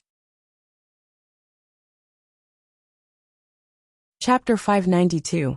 Seeing her great-grandfather like this, Ursa was amused and said with a smile, "But Desa wants to go more than I do. But he is too embarrassed to call you. So he asked me to call him. Is Ursa very obedient?" Su Qianxi heard that there was something wrong with Ursa's voice, but she did not think much and chuckled. "You only know how to trick your brother. It must be you who wants to go, little girl." Li Jianyue smiled and said, "I did not. I am a little princess, not a little girl. So are we going tomorrow or not?" "Well, let's go. I haven't taken you out for a long time." "Oh yeah," Li Jianyue cheered. "Then let's go to the amusement park tomorrow. I will tell my brother. Bye, Mom." "Bye." Su Qianxi's smile became wider and wider, and her mood suddenly became a lot better. Hanging up the phone, she looked at the phone screen and found that there was another missed call. A long-lost name, Rong Haiyue. Su Qianxi looked at this name, picked up the phone, and called Rong Haiyue back. The other side quickly picked up, and Rong Haiyue's voice sounded a bit surprised. "Su Qianxi?" "Yes," Su Qianxi responded. "What's the matter?" "I have arrived in Kingstown with your mother. Can I go to your house and see the two little guys?" Rong Haiyue's voice was cautious and tentative, as if he was afraid of offending her. In the past few years, Rong Haiyue had always talked to her like this. Without the magnanimity of a savior or the dignity of a father, he always carefully wanted to please her and get close to her. Su Qianxi knew that he wanted her forgiveness. Hearing this, Su Qianxi pursed her lips, feeling a little guilty and distressed. You don't have to do this. You don't have to do this." However, before she said it, Rong Haiyue said, "I bought toys for the children. Ursa should like dolls at her age, right? And Desu, I don't know what he likes, so I bought some storybooks. If it is not convenient to go home, I will go to your company and send the things to you. You can pick them up, okay? Go home." Su Qianxi felt sad and inexplicably sour. "The children are at home. You and she can go there directly. I am still busy and will go back later." Rong Haiyue was overjoyed. "That's great, After saying that, she seemed to realize that her reaction might be a little too loud, and her voice became a little softer. She said, "Then you go ahead with your work, I'll go over there. You come back early." "Yes. Then goodbye. See you later." When Rong Haiyue heard this, he suddenly felt that the world was bright. He could hear the excitement in his voice. "Well, see you later." She hung up the phone and leaned against the chair exhausted. This way of getting along was so tiring. Su Qianxi still could not calm down to deal with business, so she simply piled everything together and took it home. When he got home, Rong Haiyue and Rong Xian were already at home. They were playing with new toys with the children in the living room. Seeing Su Qianxi coming in, Li Jianyue was the most excited. Holding the big Barbie doll that Rong Haiyue bought for her, she ran to her and shouted, "Mom, look, Rong Haiyue bought me a doll. It's so beautiful." Su Qianxi squatted down and picked her up with a smile. She tapped her nose and said, "What, Rong Haiyue, call him Grandpa." Dash. Chapter 593. Call him Grandpa. The three words scared Rong Haiyue so much that the one-piece figurine that he gave to Li Jianxian fell to the ground. Rong Xian also looked at Su Qianxi with disbelief on her face. Li Jianxian saw it and immediately got off the sofa, picked up Zorro, and patted the dust. He was about to say something, but after seeing the subtle expressions between the adults, he swallowed his words. Seeming to have noticed their gazes, Su Qianxi also looked in their direction. There were traces of fire scars on Rong Haiyue's face and body. Because it was summer, Rong Haiyue wore a simple short-sleeved striped t-shirt, revealing the faint scars on his neck, hands, and face. Not much, and because of maintenance it had faded a lot. However, Su Qianxi knew that it was the most accurate evidence that Rong Haiyue almost lost his life for them. Seeing their eyes, Su Qianxi smiled at them and blushed slightly. Li Jianrui, who was more than 3 years old, did not notice the subtle atmosphere between the adults. Tilting her head, she said, "Grandpa? But Grandpa Song is also a grandpa. Only Mom's father is called Grandpa. I already have a grandpa, So who should I call Grandpa in the future? Grandpa Song is also a grandpa, and Grandpa Rong is also a grandpa. Su Qianxi put her forehead on Li Jianrui's forehead, gently rubbed and whispered, "In the future he is a grandpa, and Rong Xian is a grandma. Come call them." Li Jianrui held the doll in her hand and turned to look at Rong Xian and Rong Haiyue. She said in a sweet voice, "Grandpa, Grandma." When Rong Haiyue heard it, he suddenly laughed, and his eyes were filled with warmth, but he quickly restrained himself. He bowed his head slightly and nodded. "Good girl." Little Li Jianxian was facing Rong Haiyue. Seeing that his eyes were obviously wet, he opened his eyes and looked at him. This feeling was a bit strange. He thought that Rong Haiyue was a tough guy. He heard that he was a very powerful soldier, just like Grandpa. However, he had only seen the scene of Grandpa majestic and domineering, and had never seen Grandpa cry. Shouldn't Rong Haiyue be the same as Grandpa? Even because of the scars on Rong Haiyue's body, Li Jianxian felt that Rong Haiyue was more ruthless than Li Xiao. But now, Grandpa, Li Jianxian blinked and looked at Rong Haiyue. "Are there any other models?" Rong Haiyue nodded and reached out to pick him up. His voice was obviously tinged with some relief and joy. He replied, "Yes."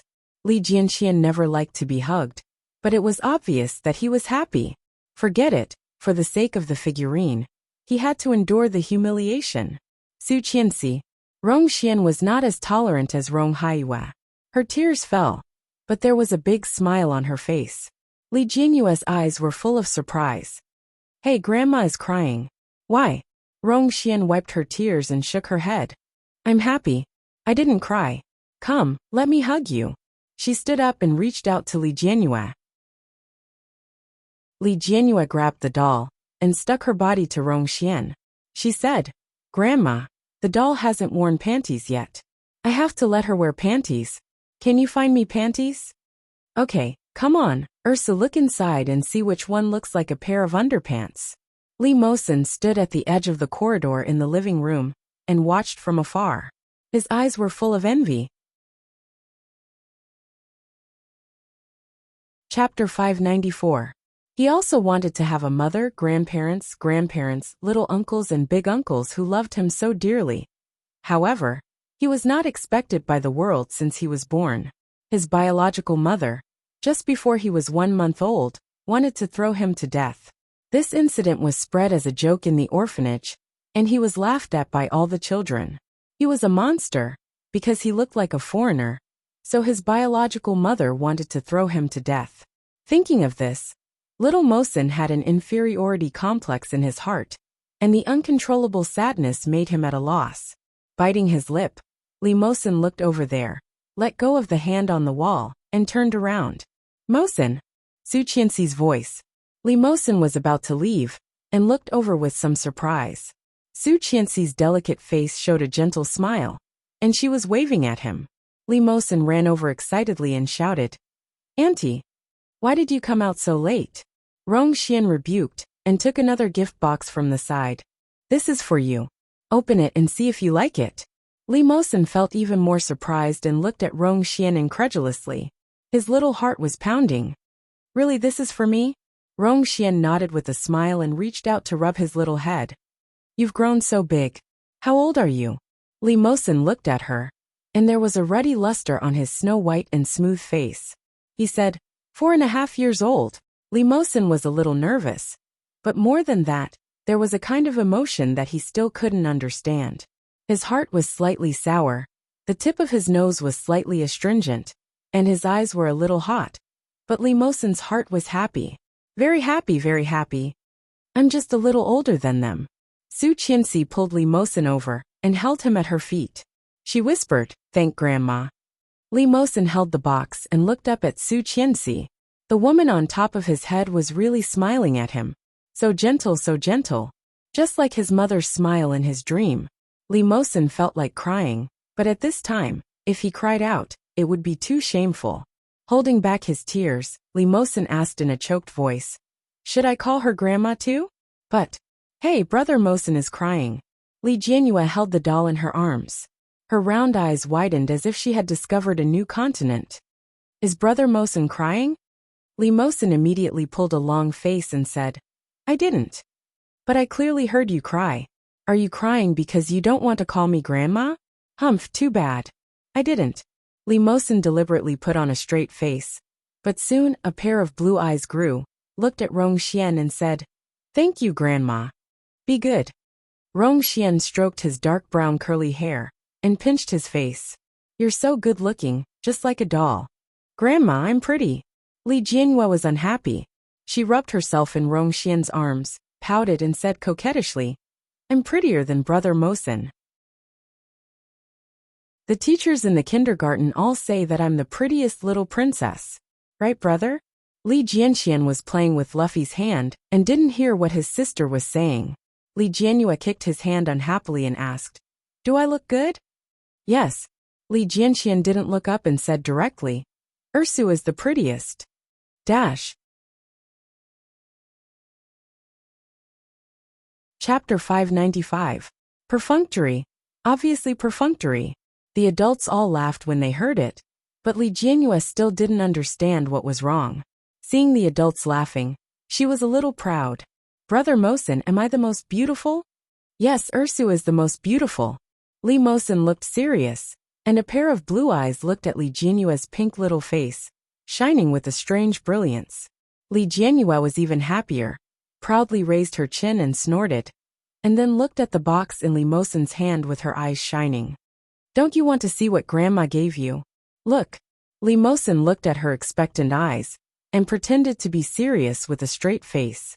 He couldn't help but smile, put the gift box on the table, and untied the ribbon.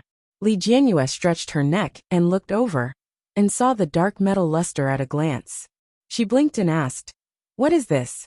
Li Mosin took out the things inside, and found that they were small parts. And there was a big picture of a car in the middle. Assembly car? Li Mosin's eyes lit up, and he couldn't wait to open the packaging. A pile of small dark metal fell down, and Li Mosin held it in his hand, a little excited. It's really an assembly car, so beautiful. Li Jianhua held the doll and said with some disdain, What's beautiful about it? It's dark. But when Li Jianxian heard the words assembly car, his eyes immediately raised from the doll and looked over. His eyes lit up, and he immediately got down from Rong Haiyue's leg and ran up. Wow, it's really an assembly car. Li Jianxian rubbed his hands. Mosin, let's do it together. I can do it too. Okay.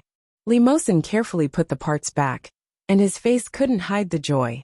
Li Jianhua was a little unhappy, and she pouted and struggled to get down from Rong Xian. She leaned over and said, I want to do it too. Go away, you only know how to make trouble. Li Jianxian unceremoniously threw her a contemptuous look. Li Jianhua's little face puffed up, and she took Li Mosin's hand. Brother Mosin, I want to play too. Li Mosin smiled and held her palm with his little hand. He said, Okay, let's do it together. Brother Mosin is the best. Li Jianhua smiled and snorted at Li Jianxian. She forced her way between the two of them. Seeing this, Su Qianxi couldn't help but laugh. She helped them pick up the parts and said, Let's go inside and play. Daesu, take Mosin and his sister in. Okay. Li Jianxian was a little excited, but he did not forget to put on the figurine behind him. Just like that, Li Mosin held the gift box in one hand, and Li Jianhua in the other. The little princess was also holding a doll in her arms. Li Jianxian, on the other hand, was holding a few figurines.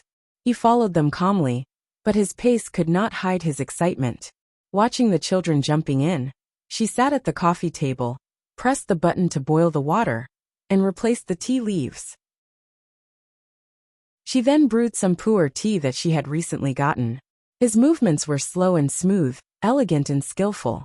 Is there anything you need to do in Kingstown this time? Su Qianxi asked without looking up as she made tea. Chapter 596. You can come often in the future. Su Qianxi used the lid of the teacup to scrape the foam. When she spoke, her hand was slightly shaking. The children were still complaining a few days ago that you did not come to see them. It just so happens that I want to learn how to shoot.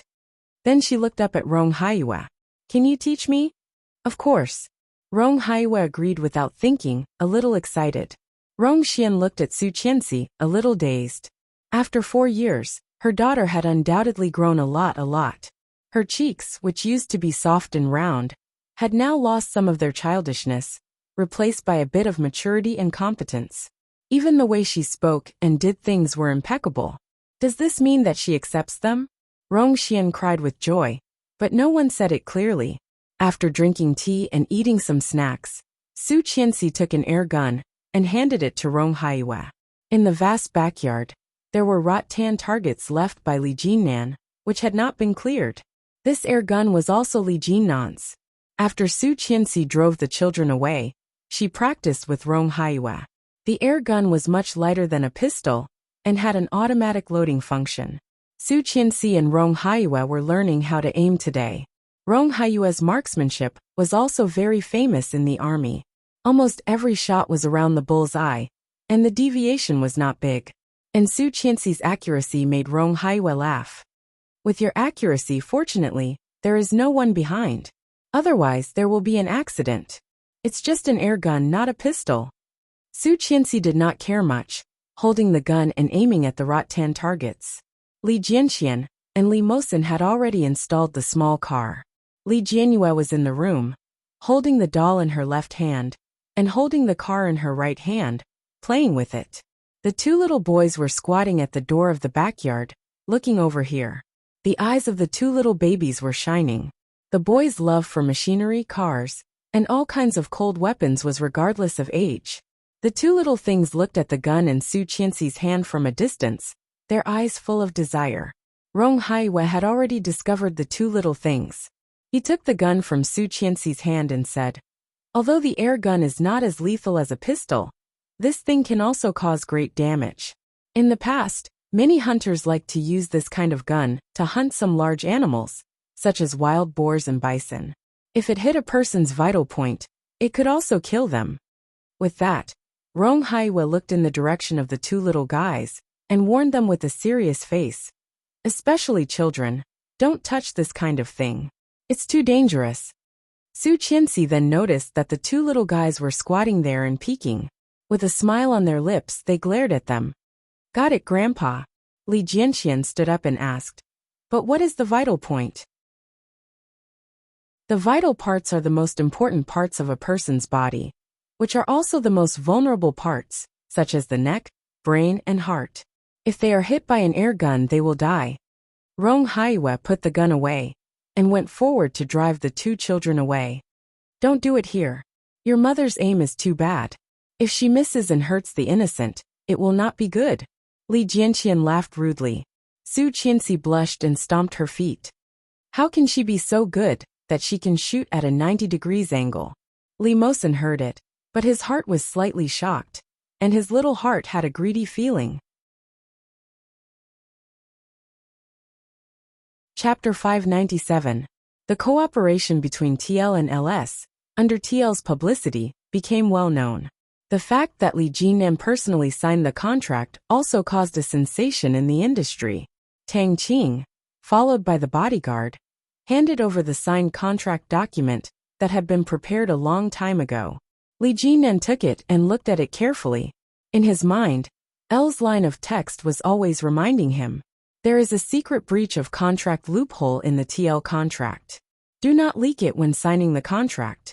Secret breach of contract loophole? Li Jinnan's eyes deliberately stayed on the precautions for a long time.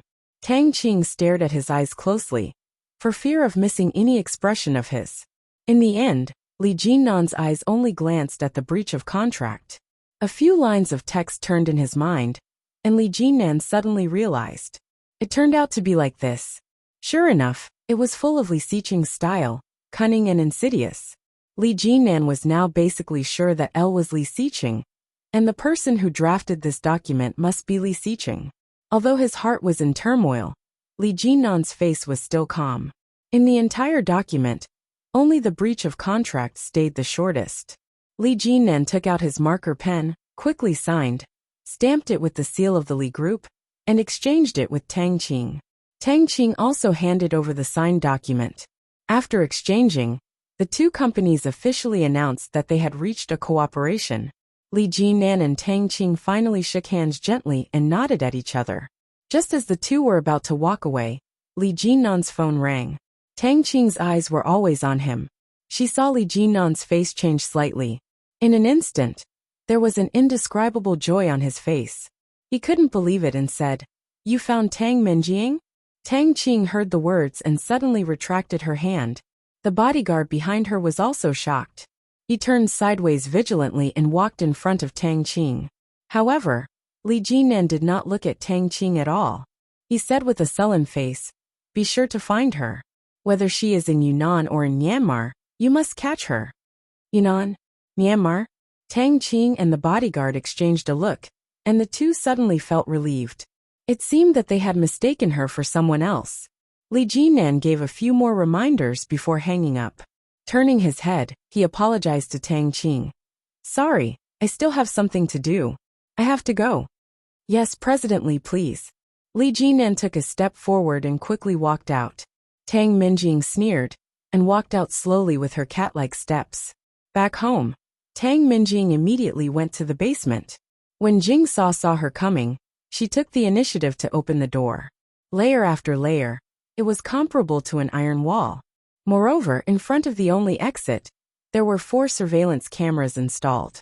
There were no blind spots at all, for bodyguards were guarding at the same time. Even if the person inside had 3 heads and 6 arms, it would be difficult for him to escape. In addition to Tang Minjing, the only one that could be mobilized here was the servant who had been with the Tang family for 5 or 6 years, Jingsaw. Tang Minjing was very satisfied with Jingsaw's understanding. She nodded and said very sympathetically, "Jingsaw, you haven't had a vacation for a long time, right? Is there a place you want to go?" Chapter 598. Tang Minjing laughed happily, nodded, and was very satisfied. "Sure enough, you have the same fun as me. I also like to train the dead dog inside. Unfortunately, I won't be able to train him for the next few days." Jingsaw was a little surprised and asked, "Miss, are you going on a business trip again?" "Yes, I have to go. I will go to Guangxi tomorrow morning for about 3 days. You have to keep an eye on him these days. Don't let him escape like last time." Jingsaw smiled coldly, and there was a fierce look on her face. She said, "That depends on him. If he doesn't come back, he can only be caught in the drug rehabilitation center. Let's see who will suffer."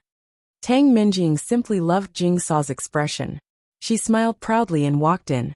Jingsaw followed her and said, "He just took the medicine, and now he is so comfortable that he fell asleep. He has been roaring and jumping just now. It's so annoying." Turning on the light, a figure lying inside seemed to sense this side. He turned his back impatiently, covered his face with a pillow, and continued to sleep. "Didn't I ask you to give him medicine on time?" Tang Minjing seemed to be a little unhappy, and her voice was a little low. Jingsaw heard this, and looked a little embarrassed. She said, "Miss, didn't you just say that you will give me a holiday? I don't want to take a holiday. These days don't worry about how I torture him, okay?" Tang Minjing smiled and asked, "How do you want to play?" Jingsaw saw that she was really interested, and her face was a little excited. She said, "There are many ways to play." But soon, she restrained herself a little, coughed softly, and lowered her head. The smile on Tang Minjing's face was even more brilliant. She patted Jingsaw on the shoulder and said, "Keep him alive. It took me a lot of effort to pull him back from the gates of hell. Look at my face. Yes, I know what I'm doing." "That's good. I'll leave it to you, Jingsaw." Tang Minjing said sincerely, but she did not stay long and quickly turned away. Jingsaw took a deep look at the man on the bed, quickly turned off the light, and relocked the door layer by layer, guarding the door. Li Siqing got up from the bed, and a pair of cold and deep eyes shone with strong excitement. 3 days of business trip? In other words, these 3 days. Before 8 o'clock on Saturday morning, Li Jianyue excitedly ran to Su Qianxi's room. Su Qianxi was still sleeping. Li Jianyue took off the little sandals she had just put on and got into her mother's bed shouting, "Mom, Mom, Mom, get up, get up. Today we are going to the amusement park, the amusement park. Mommy, Mommy, Mommy." Su Qianxi was sleeping soundly, and was woken up by the little guy. However, she didn't move.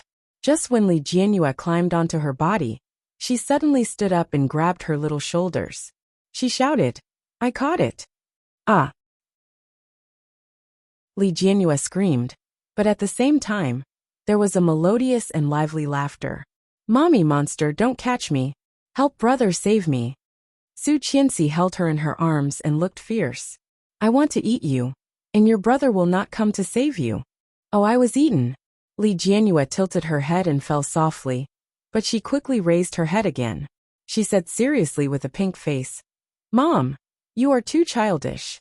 Now that I am done playing with you, you have to take us to the amusement park." This was a special task that her great-grandfather had given her. She must complete it.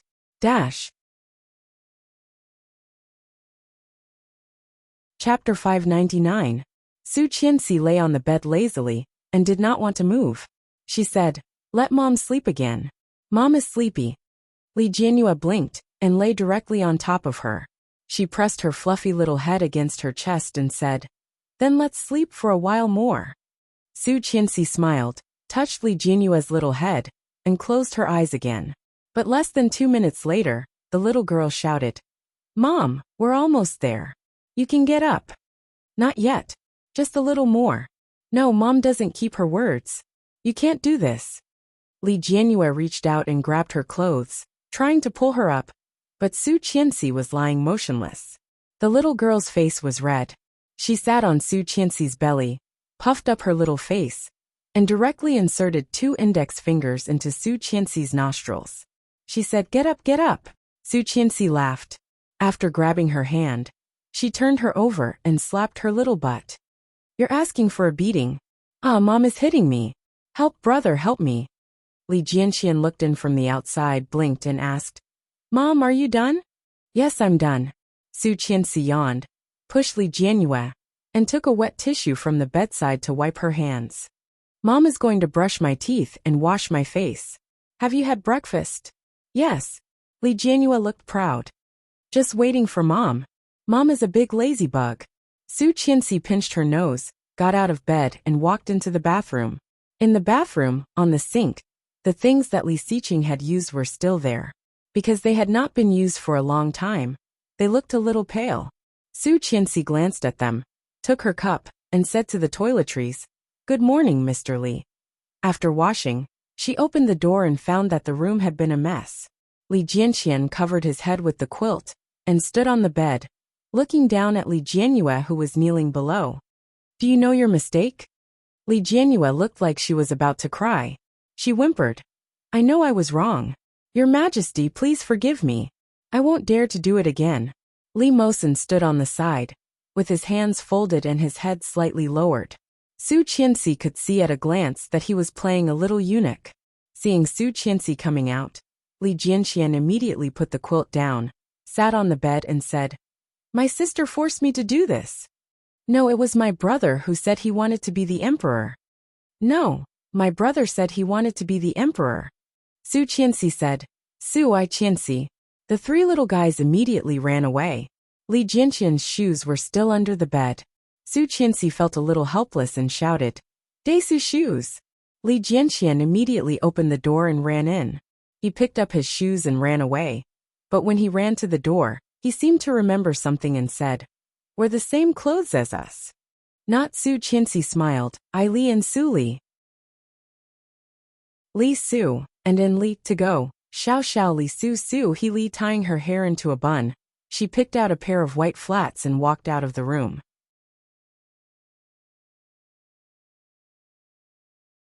Chapter 600. Women like to be praised as young, and Su Qianxi was no exception. Smiling and drinking the porridge, she said, "Thank you, Lu Sa." The old man was reading the newspaper with his presbyopic glasses. He was also very satisfied with Su Qianxi's outfit. He smiled and said, "Go to the amusement park today. Take care of the children. You look like a child. Don't be cheated." "Of course not." Su Qianxi ate breakfast, not caring. "If I am so easily cheated, how can I manage the Li group?" This was the truth. But now this truth could not be used by the old man. The old man looked at her and said, "It's hard to say. You have 3 children. You didn't ask a man to go with you. Fortunately, I found you a helper." As soon as he said that, the doorbell rang. The old man closed the newspaper happily and said, "Speak of the devil, and here he is." Su Qianxi had an ominous feeling in her heart. Swallowing the last mouthful of porridge, she looked at the door. Lu Sa went to open the door, and there stood a tall and thin figure. Louis Han did not wear glasses today. His peach blossom eyes looked bright and energetic, and his facial features were distinct. He was wearing a loose, simple black and white striped t-shirt and fashionable light blue jeans. He looked indescribably handsome. The 3 children saw Louis Han coming in, looked up and said in unison, "Hello, Uncle Lu." Louis Han heard their shouts, walked over, and rubbed their little heads. "Hello, are you ready?" "Yes." Li Jianrui was the most excited. "You see, I am not wearing a dress today. I am wearing the same as Uncle." Li Jianrui was wearing a small camisole with a small black and white striped top. Not only Li Jianrui, but also Li Jianxian and Li Mosen were wearing the same clothes.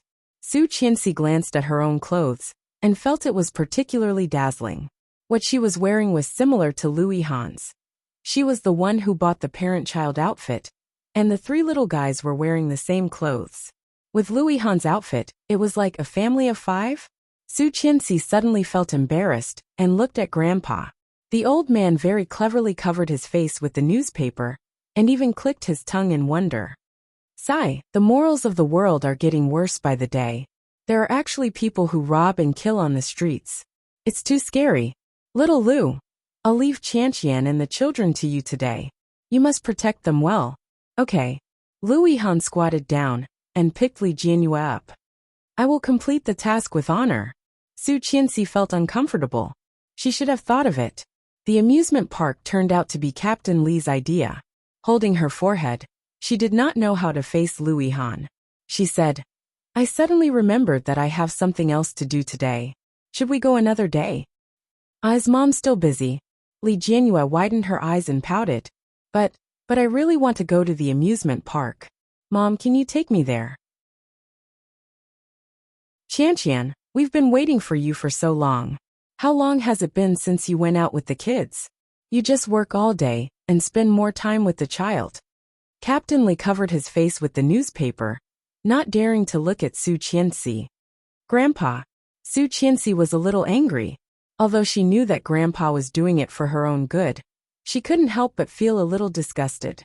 She knew how Louis Han treated her.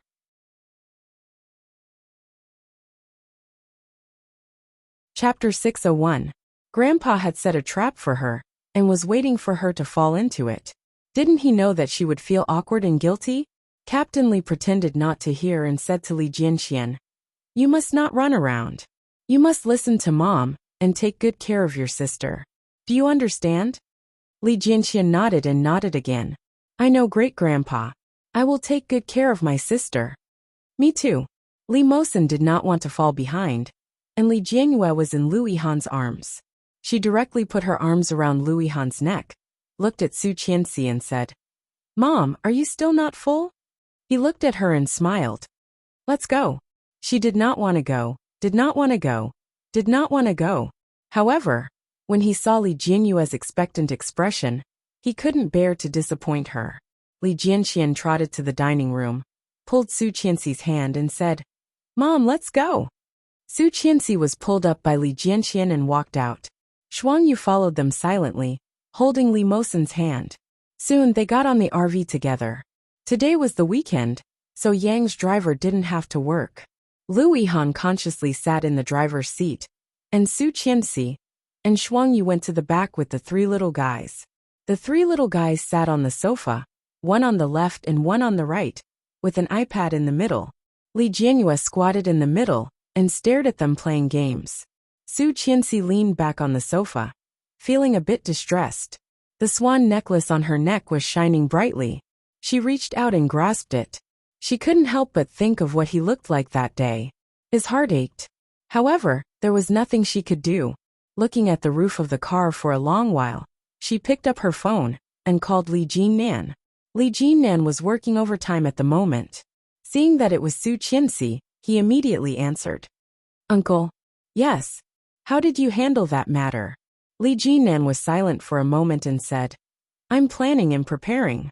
You can live as before. Leave the rest to me, sister-in-law. Do you have any new information? Yes. Su Qianxi's eyes lit up, and she immediately sat up straight. What news? Leave it to me, second sister-in-law. Aren't you taking the children to the amusement park today? Have fun. Brother-in-law. She still wanted to say something, but he had already hung up. She felt a little discouraged, thinking that she would have to take care of the 3 children with Lu Yihan. She felt even more anxious. Looking at the children, Li Jianqian was particularly good at the game, and from time to time, Li Mosin let out a cry of surprise. Li Jianyue didn't know what Li Mosin was exclaiming about, but when she saw the look of awe on his face, she cooperated and opened her eyes wide. Although Li Jianqian despised Li Jianyue, the feeling of being worshipped like this was very good. Soon, they arrived at the gate of the amusement park. Lu Yihan parked the car and took the children out. Today was the weekend, so the amusement park was crowded with people. Li Jianyue held Su Qianxi's hand and looked at the people and children inside. Wow, there are so many people. Let's go. Uncle will show you around. Lu Yihan picked Li Jianyue up and walked inside. Li Jianxian and Li Mosin also seemed a little excited, chasing each other as they ran inside. Shuang Yu followed closely, for fear of losing him. Su Qianxi fell behind, a little distressed. What the 6 people did not notice was that there was always a white sports car following behind their car. Just after they stopped, a simple and tall figure also parked the car and followed silently. He was still wearing a dark gray short-sleeved t-shirt, which outlined all the lines of his body, a pair of simple washed jeans, and a pair of simple and refreshing canvas shoes. He wore a big cap on his head and big sunglasses on his face. His flaxen hair covered his ears, revealing only a sapphire cross earring. He came and did not disturb anyone. However, after seeing the clothes they were wearing, his eyes under the sunglasses were colder and deeper.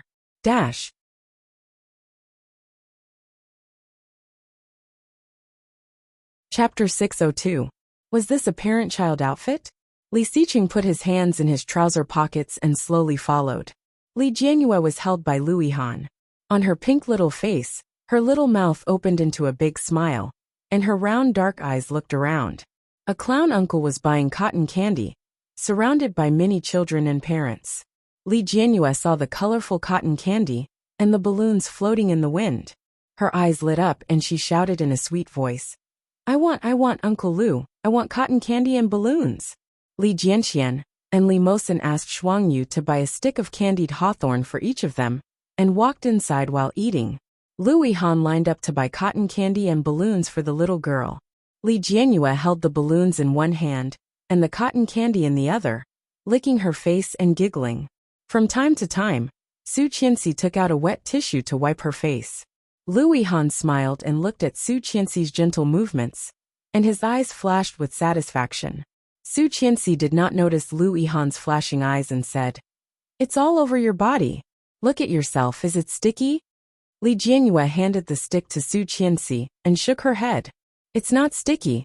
I want to eat more. Don't eat more. If you eat too much, you will have tooth decay. Su Qianxi said righteously, took the stick and threw it into the trash can. When the 2 little guys entered the amusement park, Li Jianxian and Li Mosin were even more excited than Li Jianyue.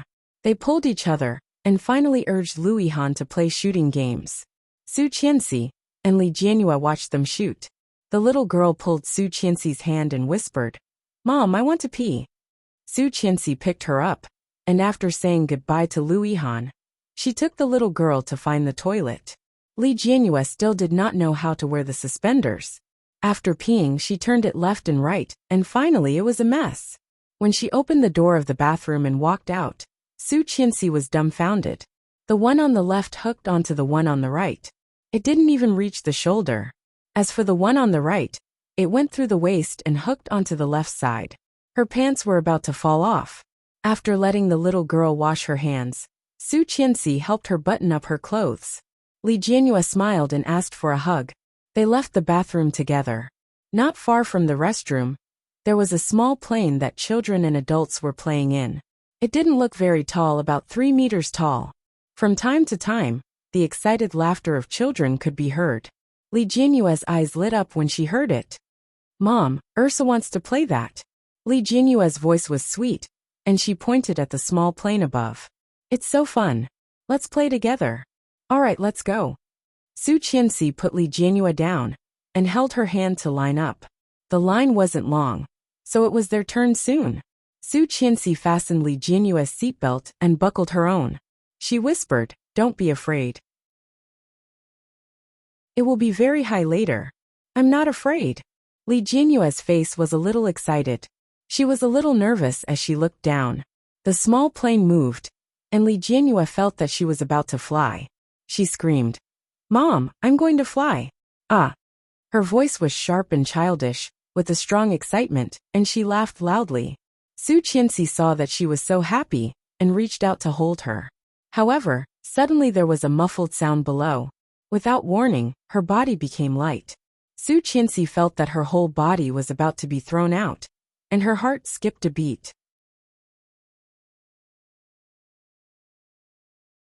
Chapter 603. Li Xiqing bought a cotton candy and held it in his hand. Looking at the big pink cotton candy, he seemed to hear a sweet voice in his mind. "I want more." He was clearly very far away, but his hearing was so good that he could hear the little girl's voice. "Daughter wants to eat cotton candy. Daddy will buy it for you. Whatever you want, Daddy will give it to you." Li Xiqing's eyes under the sunglasses dimmed slightly. Soon give him 2 more months. At most 2 months he would go home to be with his wife, son, and daughter. Cotton candy was the most vulnerable in the air. When the wind blew, the fluffy and beautiful cotton candy suddenly flattened and looked sticky. Li Xiqing looked at the cotton candy in his hand and couldn't help but laugh. He actually bought such a thing. Who is it for? Walking to the trash can, he threw the cotton candy in. Suddenly, there were exclamations around. Li Xiqing heard the movement and turned his head to look at the place where everyone was looking. His pupils suddenly contracted, and his heart almost jumped out of his chest at the same time. Wasn't that the thing they just went to play? Su Qianxi was so scared that her face was pale. She wrapped her hands around Li Jinyue and firmly put her head on her head. Li Jinyue's eyes were wide open, and she had no idea what was going on. Looking at Su Qianxi, she asked, "Mom, what's wrong with you?" The staff of the amusement park were shocked and immediately pressed the emergency stop button. Thump! The amusement park immediately stopped. Unfortunately, the small plane that was loose was at the highest point of the amusement park, 3 meters away from the ground. There should be 2 fixed spots under each small plane, but the small plane at the top had obviously fallen off one spot. The entire small plane was hanging askew, on the verge of collapse, and was still swaying gently. The entire small plane was suspended high up in the sky, and 3/4 of the seat was exposed in midair. There was only a very thin connection, and it was barely supporting them from falling. However, the sound of being overwhelmed came from below. The creaking was like a deadly music. Every time it sounded, it was frightening. Almost everyone around looked over, and many people began to take photos with their phones. Cries of surprise rang out continuously, and more people gathered around to watch. Su Qianxi was pale as paper, holding her daughter and looking down. Her heart was about to jump out. Even her breathing became rapid, but she did not dare to move. She shouted, "Help!" It was August, and the temperature outside was as high as 30 degrees Celsius. The blazing sun cast down, making her sweat even more. In a short moment, Su Qianxi was soaked, holding the baby and not daring to move. "Call the police! Call the police! Oh my God, this kind of thing actually happened. Quick, save them. It's so high, if I were to fall." Su Qianxi couldn't help shaking. Holding the baby, she sobbed and shouted helplessly, "Help! Save us!" However, the voices below were getting louder and louder, and more people were coming. Someone had already called the police, and someone had already gone to find help, but no one had come to save them yet.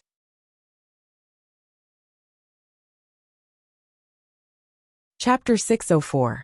The crying of the child made the people around even more excited. When the other children in the other seats heard that Li Jianyue was crying, they also panicked and started crying. Ursu, don't be afraid, don't move, don't cry. Su Qianxi held the child and whispered to comfort her. It will go down soon, don't be afraid. Li Jianyue cried even louder, her little hand hooking up and holding her mother's hand. It was just that it was this movement that the small plane, which was already on the verge of collapse, shook slightly at that moment. Su Qianxi was even more scared and trembled, but she bit her lower lip and comforted her daughter. Don't move, Ursu, let's play a game. Li Jianyue stopped crying and looked at Su Qianxi with her wet eyes. Su Qianxi's smile was a bit reluctant, and her voice trembled slightly. She whispered, 1, 2, 3, wooden man, don't talk, don't move. Li Jianyue really did not make a sound, closed her eyes, and did not dare to move. This was the method that Li Mosen taught her. When playing with wooden men, close your eyes, and you won't lose. Su Qianxi also did not dare to move. She closed her eyes, and tears of fear suddenly fell. What to do? What to do? Were they going to die here today? Suddenly, there was another exclamation from the crowd, and there was a lot of noise below. Everyone saw that after a dark gray figure squeezed through the crowd, he did not hesitate to climb over the railing. He was very agile and stepped on a small plane, climbing along the branches that connected the small planes. The sound of a human body climbing over the hollow metal came. Su Qianxi opened her eyes and looked down. However, with her current vision, she could see the front side, and the movement came from behind her. She did not dare to turn her head, and did not dare to move. Su Qianxi held the child, and suddenly heard a cry from below. It's dangerous, you can't go up. Are you crazy? You actually want to climb up? Who is this person? A staff member? This is too bold. The noise was getting louder and louder. Lu Han was playing with the two little boys, and Shuangyu was watching from behind. She turned her head and looked at the noisy place. It was just that there were too many people and large construction equipment, so it was impossible to see clearly. What happened over there? Li Jianxian looked over there, turned to look at Li Mosen and said, Shall we go take a look too? Li Mosen nodded and looked at Lu Han. Lu Han was also curious, and pushed them from behind. Let's go and have a look. The group of people walked over there. From afar, Lu Han saw the small plane that was about to crash. Seeing this, Lu Han was shocked and shouted, This is too dangerous. But when he saw the person on the small plane, his expression immediately changed. Qianqian? Shuangyu also looked up and saw that the people on it were Su Qianxi and Li Jianyue. Her face changed dramatically, and she immediately rushed up, squeezed through the crowd, and immediately jumped over the railing. Shuangyu stood below at a loss, and found that someone had already taken the lead. That figure. Wasn't that the man Su Qianxi chased at the convention center last time? Now why did he appear here? You're tuning in to the Li Mei's Sword of Destiny YouTube channel. We're so grateful for your support. And don't forget to subscribe to join us on this incredible journey through captivating stories. Your generosity through donations truly makes a world of difference, as it's the primary source of revenue that allows me to expand and enhance this channel for you. Thank you from the bottom of my heart for being a part of this adventure.